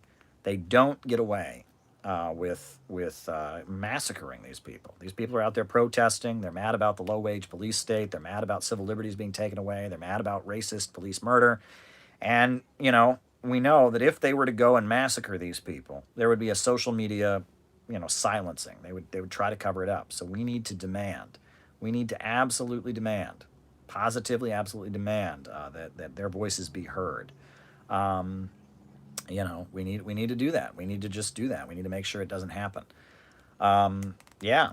So, I mean, we have a responsibility to not let these protesters in Minnesota be massacred, right? We know what's happened in the past. So, but yeah, I mean, there you go. Can you talk about Fred Hampton? Sure, yeah. Vosh in the debate, he said that the U.S. government doesn't kill dissidents. Well, Fred Hampton would disagree with that, except he's dead. I mean, there's a great documentary, The Murder of Fred Hampton. It was made by a Maoist film collective, the Newsreel Collective. And yeah, Fred Hampton was a leader of the Black Panthers in Chicago. He started a free breakfast program for young people. They tried to frame him for different crimes that didn't work, and he actually organized a gang truce in Chicago between the different racial gangs, the Rainbow Coalition, it was called.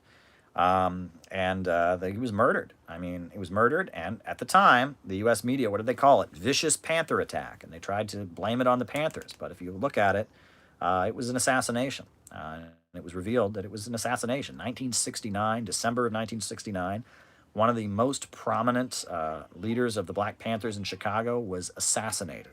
He was murdered, gunned down in his bed. I mean, the family was eventually given a settlement. I mean, it was in court, they won, but it was murder. Cold blooded murder by the Chicago police in coordination with the FBI and all of that. Read about it, about what was done to Fred Hampton. Fred Hampton was a black revolutionary. And if you watch this documentary that was made by the Maoist Collective, Newsreel Collective, which I believe was close to the October League, which was like a Maoist group in the 70s. If you watch the documentary, what comes across is not only is Fred Hampton a fighter for his people and for the black community, he's a communist. I mean, he's giving lectures. They show so many of Fred Hampton's lectures about communism and about Marxism. Amazing stuff, amazing revolutionary. And he was young. He was very young. I believe he was early 20s when they murdered him. So don't think the U.S. government is above killing dissidents. That's what Vosh thinks, but that's not the case. I mean, the U.S. government has murdered all kinds of dissidents. So don't think that. But yeah, I mean, you can talk about 1985, the Move bombing, right? I mean, how the Move House bombing. I've interviewed Ramona Africa, who's a survivor of the Move House bombing, yeah, I mean, it's awful what the U.S. government has done. I mean, all kinds of political repression has taken place, but there you go. But yeah, so. Don't feed the trolls, folks. Don't feed the trolls. That's what I always say. Don't feed the trolls. Don't feed the trolls. Don't feed the trolls. Don't feed the trolls. Why am I singing to you? I don't know. I'm just talking at you. I should get some more orange juice. I'm not singing. I'm just whatever. Yawn. All right. Yeah, I mean, what's interesting to me is seeing so many right-wing voices that are supporting the protests, speaking up for George Floyd. I mean, it's kind of amazing. Yeah. Yeah. Someone's saying, why don't I make a video? Why don't I make a video refuting the allegations against me about me being a Nazbol or being transphobic?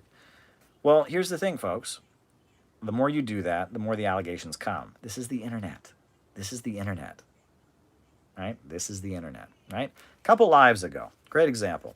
A couple lives ago, I mean, it was a few months back, someone asked me my opinion of Nazbols and Strasser, Gregor Strasser, the Nazi who had a more populist economic program. So I answered it. And a friend of mine, good friend of mine, who runs a website called, like a Twitter and stuff called Flame of Liberation. I don't agree with a lot of what they put out about Iraq and stuff, but I agree with some of their stuff. I'll retweet them every so often. He cut that clip, and he cut it, right? And it was me explaining the Strasserites were a left faction, they were Nazis, awful, anti-Semitic, explaining who the Strasserites are, explaining what Nazbol is. It's like a political party, that existed in Russia, no longer exists. He showed me explaining what that was, right? Caleb Maupin explains Strasser, Nazism, and Nazbol. He met, friend of mine, good friend of mine, makes the video. He posts it. So a friend of mine, another friend who's in another state, gets a screenshot of that video sent to them by somebody who doesn't like me. And he says, "See, I told you." And if you watch the video, I'm clearly denouncing both of those ideologies. Doesn't matter. And that's the thing. You can't appease these people, right? Vosh asked me my opinion on transgenderism. I told him, I was straight up and honest. I said, I feel nothing but compassion for trans people. Bullying, discrimination, the way the families, lack of services, And he said, yeah, well, oh, shit, I'm trying to get Caleb canceled. I mean, I'm trying to demonize him here. Oh, shit. What? But I bet you're against surgery, right? No, not against surgery. It's just, these people play gotcha games, right? That's what this is. It's about gotcha. It's about gotcha. It's not, you're here, unless you're a troll, you're here because you like me. Well, good for you. But there's people who don't like me, and they don't like me. And it's like, it has nothing to do with anything I've ever said. When it really gets down to it, most of them don't like me because they're uncomfortable with anti-imperialist politics. When it gets down to it, they're scared. They're scared of taking that leap. They don't want to recognize that when it comes to Wall Street and Western capitalism versus Iran, versus Russia, versus China, that Western capitalism is the great evil. They don't want to recognize that, right? And that's, again, Vosh doesn't want to recognize that. I'm anti-American.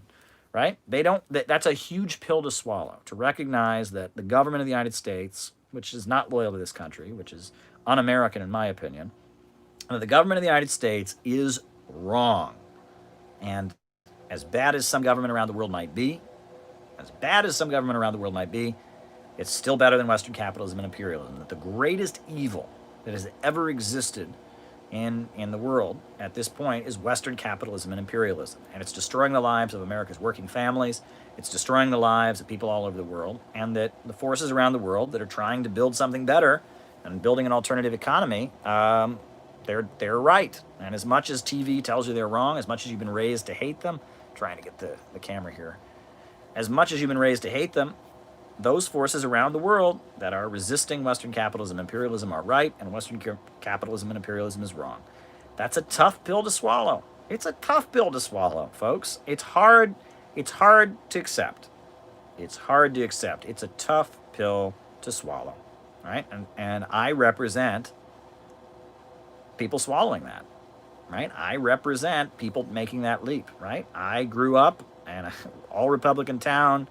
I grew up, very right-wing family, very right-wing household, and I made that leap, right? And I, sure, I was hanging out with the synthetic left and the whatever, but I made that leap. I'm an anti-imperialist, and that's why I scare the shit out of them. If I was, if my grandparents had been in the Communist Party USA, my parents had been hippies who protested against the Vietnam War, and now I had a shaved head and a nose piercing and an anarchy tattoo, and was sitting here cursing out, finding random people on the internet that are transphobic and cussing them out. No one would care, right?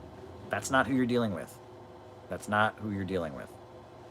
And there you go. I'm just doing the best I can. You're doing the best you can, and that's all we can do. What else is on people's minds? What else is new, folks? God, I have the freaking window closed. I'm still hearing freaking motorcycles. Loud motorcycles. Someone says socialism isn't doing well right now. I beg to differ. I would say socialism is doing quite well right now. I mean, the second largest economy in the world has a state-run central plan. Anti-imperialist forces are rising everywhere. I mean, Latin America, they've tried so hard to overthrow Venezuela, they couldn't do it. I'm not seeing that. And folks, I'm sorry. Now is the time we gotta talk about Maduro, right? There was a time where I thought Maduro was not as good as Hugo Chavez. I thought, Maduro, Chavez built the revolution. Maduro, he's just not as good. I'm sorry. I was wrong.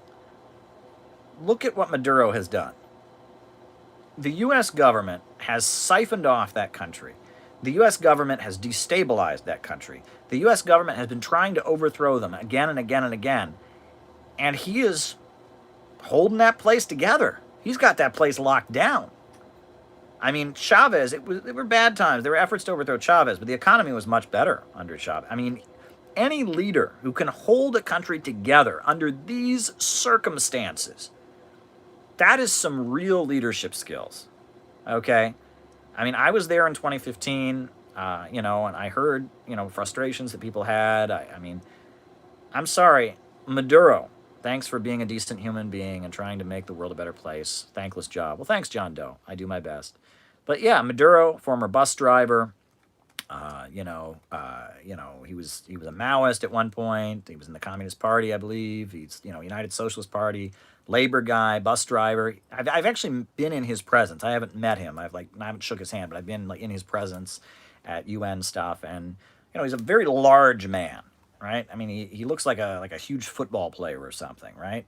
And I mean, that guy, I'll tell you, any leader who can pull off what he has pulled off between the death of Hugo Chavez and today, to hold that country together through hell and high water, I mean, that guy is a strong leader. That is a strong leader, if I've ever seen one, right?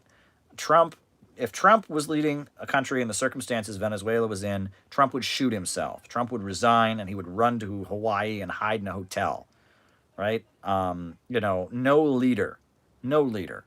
Of Western capitalism. I don't know if Roosevelt would be able to handle the kind of pressure that Maduro is handling. But Maduro is, props to Maduro. I mean, that is one tough leader.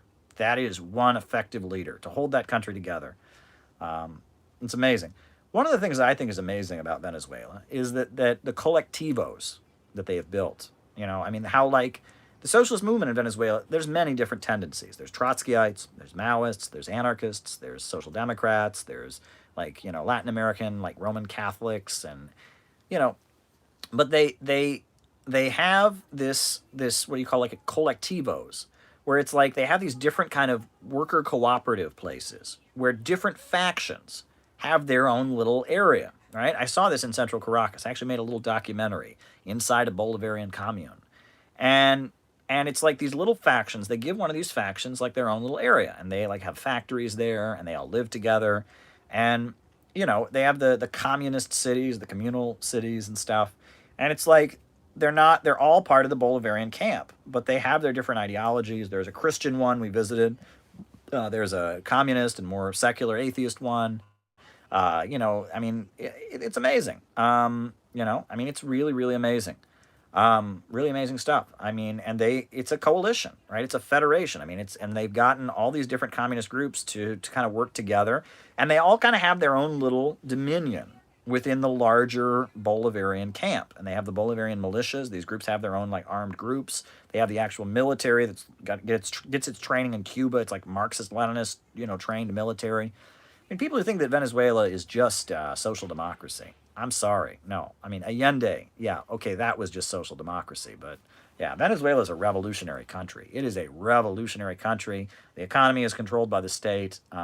Venezuela, there has been, the state power has changed hands, if there ever was.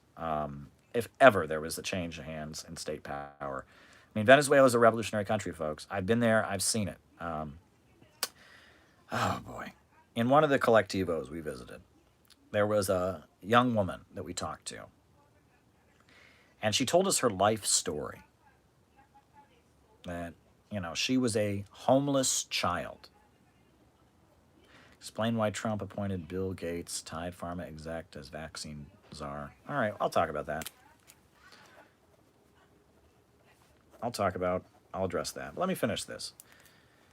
There was a young woman who was the head of security at one of the Bolivarian communes. And she told us her life story. She was a homeless child in Caracas, right? Homeless. She did not speak Spanish. She spoke the indigenous language. And, there was a socialist priest who adopted her and took her into their orphanage that they had. And this socialist priest now runs a socialist commune in Central Caracas. And this woman had grown up. She was in her early 20s. She had grown up her entire life. And she said she felt like Hugo Chavez was her father, right? She talked about how Chavez would read to them on television and tell them what books to read. He recommended they read Les Miserables. He recommended they read, the Communist Manifesto. She got her education from Chavez. She was a child. She felt like Chavez was her father, right? Beautiful stuff. and now she's the head of security at this collectivo. I mean, it was amazing stuff, right? And that's who the Bolivarian movement is, right? When Western capitalism in the 90s with neoliberalism, they ripped up Venezuela's economy with their privatizations and just destroyed the place, right? There were so many people that were suffering. I went to Ecuador when I was 12 years old with my dad, and I saw so many starving people. Neoliberalism, free market policies, the same shit these libertarians promote. It destroys countries. But Venezuela has broken out of that, right? And the base, the people who broke out of it, are working class people. People that were, people like this woman. She was a homeless child, right? Her family were indigenous, probably kicked out of their home or something, fled to the city. She's an orphan. She's running around. Well, she's the leader. I mean, this is the basis of revolutionary movements. It's the people. It's not hippies. It's not college kids. Yeah. I mean, it's beautiful stuff. Beautiful, beautiful stuff. So, yeah. Okay, so I was asked about vaccine czar. Look, okay. Look, folks, I'm sorry, okay? I am more willing to listen to, right-wing, and more quote-unquote conspiratorial ideas than most leftists are, right?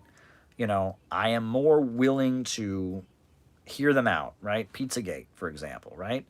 I mean, the way what was all over the internet, but there's some weird stuff if you look into Pizzagate, right? I'm not willing to say there's nothing there, right? But for the most part, I looked into it though. I respect Pizzagate, right? I mean, it doesn't look like it's true to me, but there's some weird stuff there. There's some weird stuff there, and I will hear them out if people want to come to me with that stuff, right? I will hear them out. I am more than willing to listen to people. I understand why some people might be apprehensive about gun control. I am willing to, I'm not a leftist who just shouts, "You're right wing, shut up." I don't do that, right? I think that there's a lot of people that are mad at the system,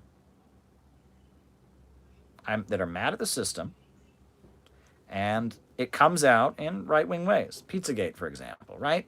I mean, there's some weird stuff there, right? I mean, look into the details of that pizza shop owner, look at those emails, and I don't know what's going on there, but something's weird, and I gave it the time of day. I'll look into it, right? I respect people's right to ask questions about these things, but at the same time, I mean, you got to just call out stuff when it seems not right.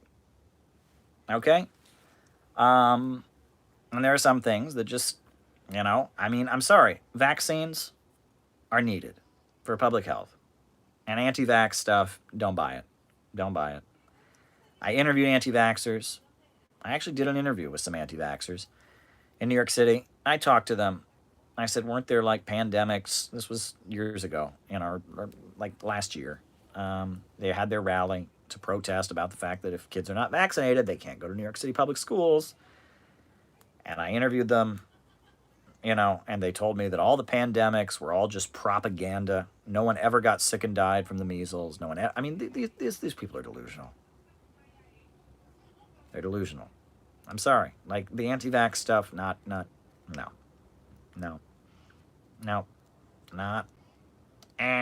Wrong. I don't trust Big Pharma. And, I know that our leaders often put people in danger unnecessarily. Okay, I'll give you that, but no, vaccinations are good, right? I mean, and we should have seen this coming. I mean, in New York City, there was an outbreak of the measles, right? I believe it was last September, if I'm not mistaken, in Brooklyn, because certain religious groups were not vaccinating their kids. Well, look what's happening now with the pandemic. Some countries have handled this pretty well. Vietnam, China, Kerala in India. Some of these countries have been able to handle this pandemic. But there you go. Do you know Trotskyist John Riddle? What do you know about him? I do not know Trotskyist John Riddle, and I do not know anything about him. Sounds familiar. He sounds like a British Trotskyist, if I'm not mistaken. Is he a British Trotskyist? You don't have to super chat me to answer that. You can just answer. But John Riddle, what about him? Is he a British Trot? Right? Isn't he? That sounds British. No, not British. No, I don't know him. I don't. No. Canadian. Oh, I really don't know him. I'm sorry. I don't know my Canadian politics well enough. I know about the CPCML. I know about the Communist Party of Canada. I know there's like an RCP Maoist kind of group in Canada, and I know that there's a couple trot groups in Canada, but I don't know my Canadian Marxism very well. Um, I think at one point I did meet a trot from Canada he was in part of the Canadian Socialist Action Group, if I'm mistaken, and he came to a conference that I was at years ago. But yeah, um, but yeah, Trotskyism, as I've often pointed out, it divides into three.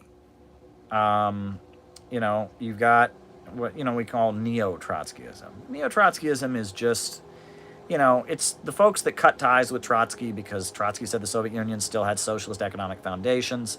Um, and they're new left activists. They're hippies. Vosh would love them, right? They hate the socialist countries. They hate all existing socialism. They actually worked with the CIA to build the anti-nuclear movement, Sane Freeze, the Shachtmanites, that element. You got that element. That's neo-Trotskyism. Then you've got what you call mainline Trotskyism. That's socialist action, socialist alternative. It used to be the old SWP in the United States. You've got the Workers' International League, and those folks, they want to build labor unions. They're very pro-labor union. They always want to build a labor party. Thanks again, Michael, for the super chat. They want to build a labor party. They want to build labor unions. And they're pretty much against the socialist countries, but they'll talk good about Cuba every so often. And they recognize like that China and Cuba and North Korea, they'll recognize they have economic foundations of socialism, but they'll say it's bureaucratized, it's a deformed worker state, whatever. Right, so that's mainline Trotskyism, and their main focus tends to be the labor movement, labor unions. That's socialist alternative. That's what they seem to do. Is they want to be kind of the political wing of the labor bureaucrats. They did great work around fast food forward and the fight for $15 an hour a couple of years ago and whatever. So then you got this other current that you call orthodox Trotskyism, and that's crazy Trotskyists. That's nutty Trotskyists. That's Trotskyists who, I don't know. I mean, what is it like? Trotskyists who think World War II is still going on, for example. World War II is still going on because Trotsky said the only way World War II could end is if there was a global socialist revolution. So World War II must still be going on. You got Trotskyists who say that that space aliens are coming. You got Trotskyists who say that pedophilia should be legalized. It's like that milieu. Spartacist League. The guy. There was this guy who was he was pro Libya, which is to his credit. But what's his name? I can't even remember his name. He was the British guy, Jerry Healy. He had kind of a cult in Britain, Jerry Healy, and he had like a camp that they would go camp out together every summer, and he would wake them all up in the middle of the night and tell them World War III was happening and like have a big rally against World War III and the Healyites, right? The Posadists. I mean, that milieu, orthotrots, that's like, yeah, that's crazy, right? Neo-Trotskyism at that point. I mean, I just see neo-Trotskyism as pro-imperialist activism, probably tied in with the CIA. And I mean, that's fact. If you read the New York Intellectuals by Alan Waltz, he talks about how the Shachtmanites and the third camp Trotskyists were, basically in bed with the CIA. But then there's that other current of like mainline trots. They do some good work with labor. They're anti-communist, but they're whatever. But yeah, and that's Trotskyism. That's the Trotskyist movement in a nutshell. It's weird because the group that I was with for years had Trotskyist roots, but it was like this weird like pro-Stalin spin-off from Trotskyism, the Marxite tendency, which I don't want to talk too much about. I'm sure they hate me. I mean, I'm sorry, but I mean, if any of them watched that debate with Vosh, they must be pissed. They must hate me, right? I mean, I'm like, they're not my biggest fans. Let me put it that way. And they must be really pissed that I mentioned Leslie Feinberg and stuff like that. I mean, whatever. I mean, I'm sorry, but I mean, at this point, whatever. Not much I can do about that. I think there's at least 4 different. They've split so much. Sam Marcy was a very charismatic person. He was a Trotskyist, but he was pro-Soviet, right? He saw the Soviet Union and especially the countries around the world, like China, like North Korea, the countries that had broken out of Western capital, and he was sympathetic to them. And so he was a Trotskyist, but he took Trotskyism in kind of a pro an anti-imperialist direction.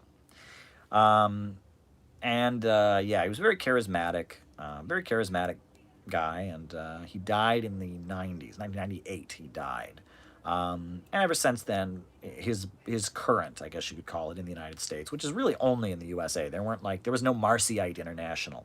Marxism has fractured. There's four different groups at this point, right? There's the Party of Socialism and Liberation, which is Brian Becker and Laurie LaRiva and all of them.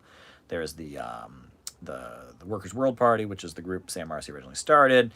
There's the Communist Workers League, which is in Detroit, and they broke from the Workers' World Party. They had grievances about the lack of internal democracy and accountability and such, and the control of the funds. And then there's the Socialist Unity Party, which was Baltimore and Los Angeles. It was the Baltimore and Los Angeles branch of the Workers' World Party that split. They split, and there was something to do with a sexual assault allegation in Baltimore, and like fistfights broke out between members, from what I understand. It was really ugly. That's Marxism. Marxism has divided into four, and none of those groups have any influence. I'm sorry. I mean, PSL is probably the most together of all of them. They have big rallies in D.C., and they seem to have an effective website. But all of those groups are really small and isolated, and it's just they protest stuff, which is good. I mean, people should be protesting. I hope that they're in Minneapolis. I hope they're in Minneapolis, standing with the people that are out in the streets now. That's a good thing. But yeah. That's Marxism. And like I've said many times before, Marxism, it started out as a Trotskyite current, but it turned into just kind of the other Communist Party of the United States. And that was the thing. In most countries, you would have the Communist Party, which was the Soviet aligned party. You'd have a Social Democratic Party, that was anti-Soviet and social democratic. You'd have a Trotskyite party. And then in the 70s, you'd have a Maoist party, or a couple Maoist parties. Narco-imperialism in Colombia. I don't know what you mean by narco-imperialism, but I'll get to that. I mean, we can talk Colombia if you want. But yeah, I mean, that's what you have in most countries. And, and then in most countries, then you'll have the other Communist Party. In India, you have the Socialist Unity Center of India Communist. In Mexico, they have what's called the PT, the Workers' Party, which is pretty big. And it's a more radical version of the Communist Party. And in some countries, we've seen that party get bigger. In Chile, they had the MIR, the Movement for the Revolutionary Left. Okay, so narco-imperialism in Colombia. I assume you're referring to the fact that to defeat the FARC in the 1980s, when the FARC, which is the Workers' World, or what am I talking about? I'm sorry, the FARC. Wow, I don't know what that was. In the 1980s, you had the FARC, right, it was the armed wing of the Communist Party of Colombia. They were waging war against the Colombian government, trying to have socialism. It was like guerrilla warfare, right? They had the FARC. And so you had the FARC, and, they were fighting the Colombian government. And, just as frequently happens when there's, a war like that, the imperialists also start building, non-military, not directly part of the official military forces to defeat the communists. And so the USA was building, paramilitaries, they call them, which are right-wing armed groups. Not officially part of the Colombian military, so the Colombian government can't be charged when they violate human rights. And so you had a lot of these paramilitary groups in Colombia that were fighting the FARC. And the paramilitary groups, a lot of them were involved in the drug trade. And cocaine, for example, mainly cocaine. Colombia is all about cocaine. And that was the thing. The USA was officially fighting the FARC, supposedly, because the FARC was involved in drugs. That was why the USA was in Colombia, supposedly, right? Reagan, all them, all the drugs, cocaine, it's all coming from Colombia. It's the communists.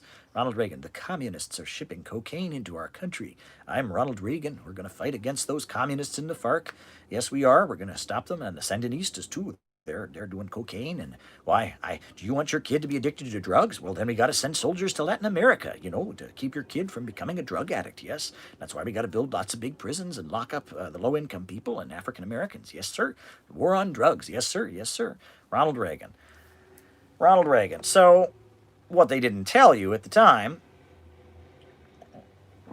was that a lot of the paramilitaries that the U.S. government was working with in Colombia were involved in the drug trade. The same in Nicaragua. In fact, the Contras were the main drug group, and they're the ones that introduced crack into the United States. Um, and still today, a lot of those right-wing paramilitaries are tied in with the drug trade.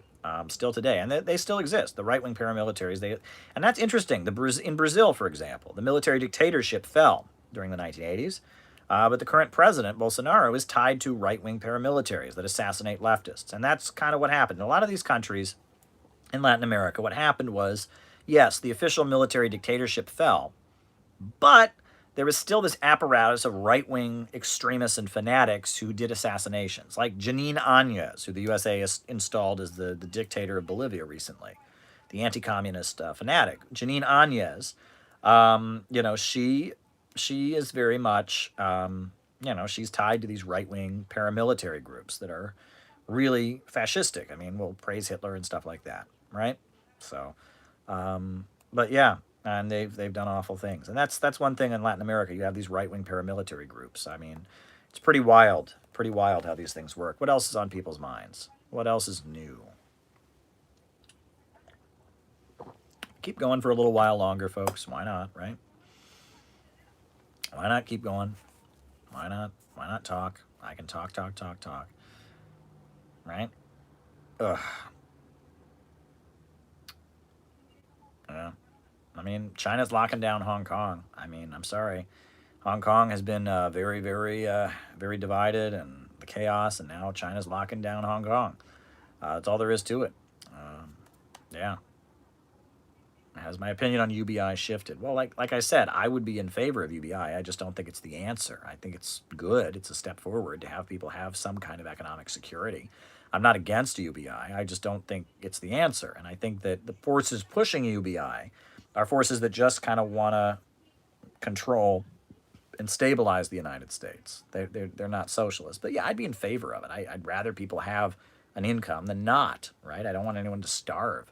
Goodness sakes. I actually thought Andrew Yang's book was pretty decent. It was a decent book. The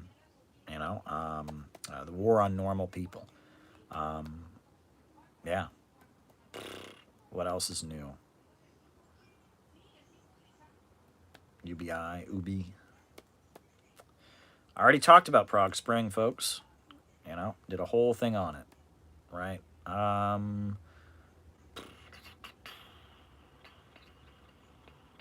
Anything new, folks? Anything new? We'll keep going for a little while. I can talk about different things. But yeah, if you have anything you want me to answer, I'll try to answer it. But yeah, like I did, I talked Prague Spring earlier in the live, so you can roll it back. Should be good. But yeah.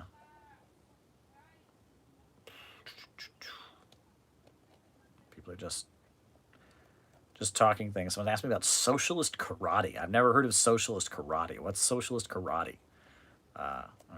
Does it have a rivalry with socialist taekwondo? Just kidding. Oh boy. Thank you for your superb content, says Dude Man. Well, thank you, Dude Man. I appreciate it. Doing the best I can. Good times here, right? Thoughts on guild socialism? That's a very old concept. I don't know too much about it. I mean, it's when they had guilds. EE Camp. Well, thank you, EE Camp. I appreciate the super chat. Good times. But yes, folks, we are building this community. Before I go, I want to urge folks to get the video about Kamala Harris everywhere. People need to know what Kamala Harris is about, right? That Kamala Harris, everything that the people of Minneapolis are rebelling against right now, that is what Kamala Harris represents. That's what she stands for. She stands for the prison-industrial complex. She stands for political repression. And if you're a progressive, if you're a socialist, Kamala Harris hates you. She has a vendetta against you. Watch that video. We need more schools, less jails. We need more. And she mocks leftists. She hates leftists because her father is a communist, and she hates her father. And, I regret one thing about that video about Kamala. I regret one thing about it. And that it was that I didn't, I've never met Donald Harris, Kamala Harris's father. And in that video, I didn't cut him any slack. And I regret that. It's very possible that Donald Harris was nothing but an amazing father, and that the mother the mother used him as the scapegoat. We know that she was raised by her mother. And it's very possible that the mother of Kamala Harris was, as she was growing up, everything was blamed on the dad. And that happens sometimes, right? When there's a divorce, one child will be just incited to hate, the other parent. So is it possible that that Donald Harris is nothing but an amazing father? He's a Marxist, economist, great professor, and it was Kamala's mother, Shmala, who incited Kamala to blame everything on the father, blamed him for everything. Lies were told, and all of that. Is that possible? Right? Is it possible that I worry that I wasn't fair, because we don't know. We actually don't know what happened in Kamala's household. We know there was a divorce when she was very young. We know she hates her father, and she hates her father, and her father doesn't like her either. He's given interviews and called her beholden to her donors and said negative things about her. So we really don't know, right? I assumed that he was the bad one, but I shouldn't have done that, right? She hates him, but maybe she hates him unfairly, right? He may just have been an amazing father, and I kind of feel guilty. And if Donald Harris is watching, I apologize to you, Donald. I don't know the facts. We know Kamala has deep trauma in her history, right? She has deep trauma. In the video, I floated the possibility that her father had mistreated her. She hates her father, right? And you know, you know, but I should have floated the possibility that she blames her father for whatever happened, but the mother's actually responsible. I mean, you want to be fair. And again, this is one of these situations where we don't know. We don't know what happened to Kamala. Kamala hates her Marxist dad. That's what we know. She hates her Marxist dad. She hates leftists. She's a narcissist, and she wants to destroy, and she wants revenge for whatever happened to her. That we know, that she is a sadistic narcissist. That we know. That's very observable, that she's a sadistic narcissist. She doesn't care about the consequences of her actions. She's obsessed with her child self, and she hates her father, who's a Marxist. We know that. Why? We don't know. Obviously, it has to be for some reason, but it's not fair to just assume it's Donald is the bad one, right? That's what Kamala thinks, and maybe she's right. We don't know, but she loves her mother. Kamala talks about her mother up and down and all of that, but the father's talked about her and said negative things. She hasn't said anything about him. So there you go. One interesting point that it was said to me by a black nationalist. When I was in Iran, I attended conferences. There were some black nationalists from the United States who attended. And one thing that they said to me, which it kind of blew my mind because I'd never thought about this, and obviously, not my opinion, not for me to say, was they pointed out that Barack Obama and Kamala Harris, neither of them are the descendants of African slaves, right? Barack Obama's father was from Kenya. His mother was a white European American. Kamala Harris, her mother's from India. Her father's from Jamaica. And that the black nation of the United States, largely, we talk about the African American community of the United States, is people that are descended from African slaves in the U.S. South. And that Barack Obama is not that. Kamala Harris is not that. And that on some level, that the U.S. establishment is more afraid of, this was pointed out. I don't, not for me to say, whatever. I just thought that was an interesting point to make, is that the U.S. establishment is far more afraid of the descendants of African slaves in the U.S. South, the people that have been oppressed on this soil for so long. That there is an effort, there would be much more hostility to an African American political leader if he was from the U.S., a descendant of U.S. slaves, which I think is interesting. I mean, there was slavery in Jamaica, obviously, so it's kind of a moot point. Maybe the guy who said it, I don't want to say his name, but the guy who pointed that out at the conference I was at, maybe he was wrong, but that was how he saw things. That's how a lot of black nationalists see things, as they argue that there is a nation in the United States of people that were enslaved, that were brought to this country in chains. They developed a unique culture in the U.S. South. They have unique religious groups. They have a dialect and that's black nationalism. Look into black nationalism. There's a whole history of that movement. But like I said, not for me to say. I just thought that was interesting. I thought it was very, very interesting.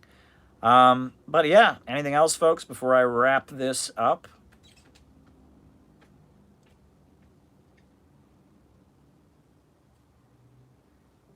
Anything else before I wrap this up, folks? Speak now or forever hold your peace. Speak now or forever hold your peace. The clock is ticking. If you want me to say something, the time has come for me to say it.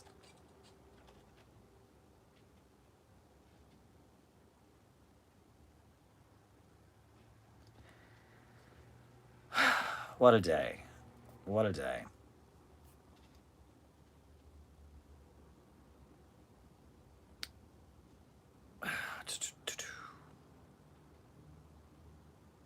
I'm going to have to do research on the East German uprising of 1953.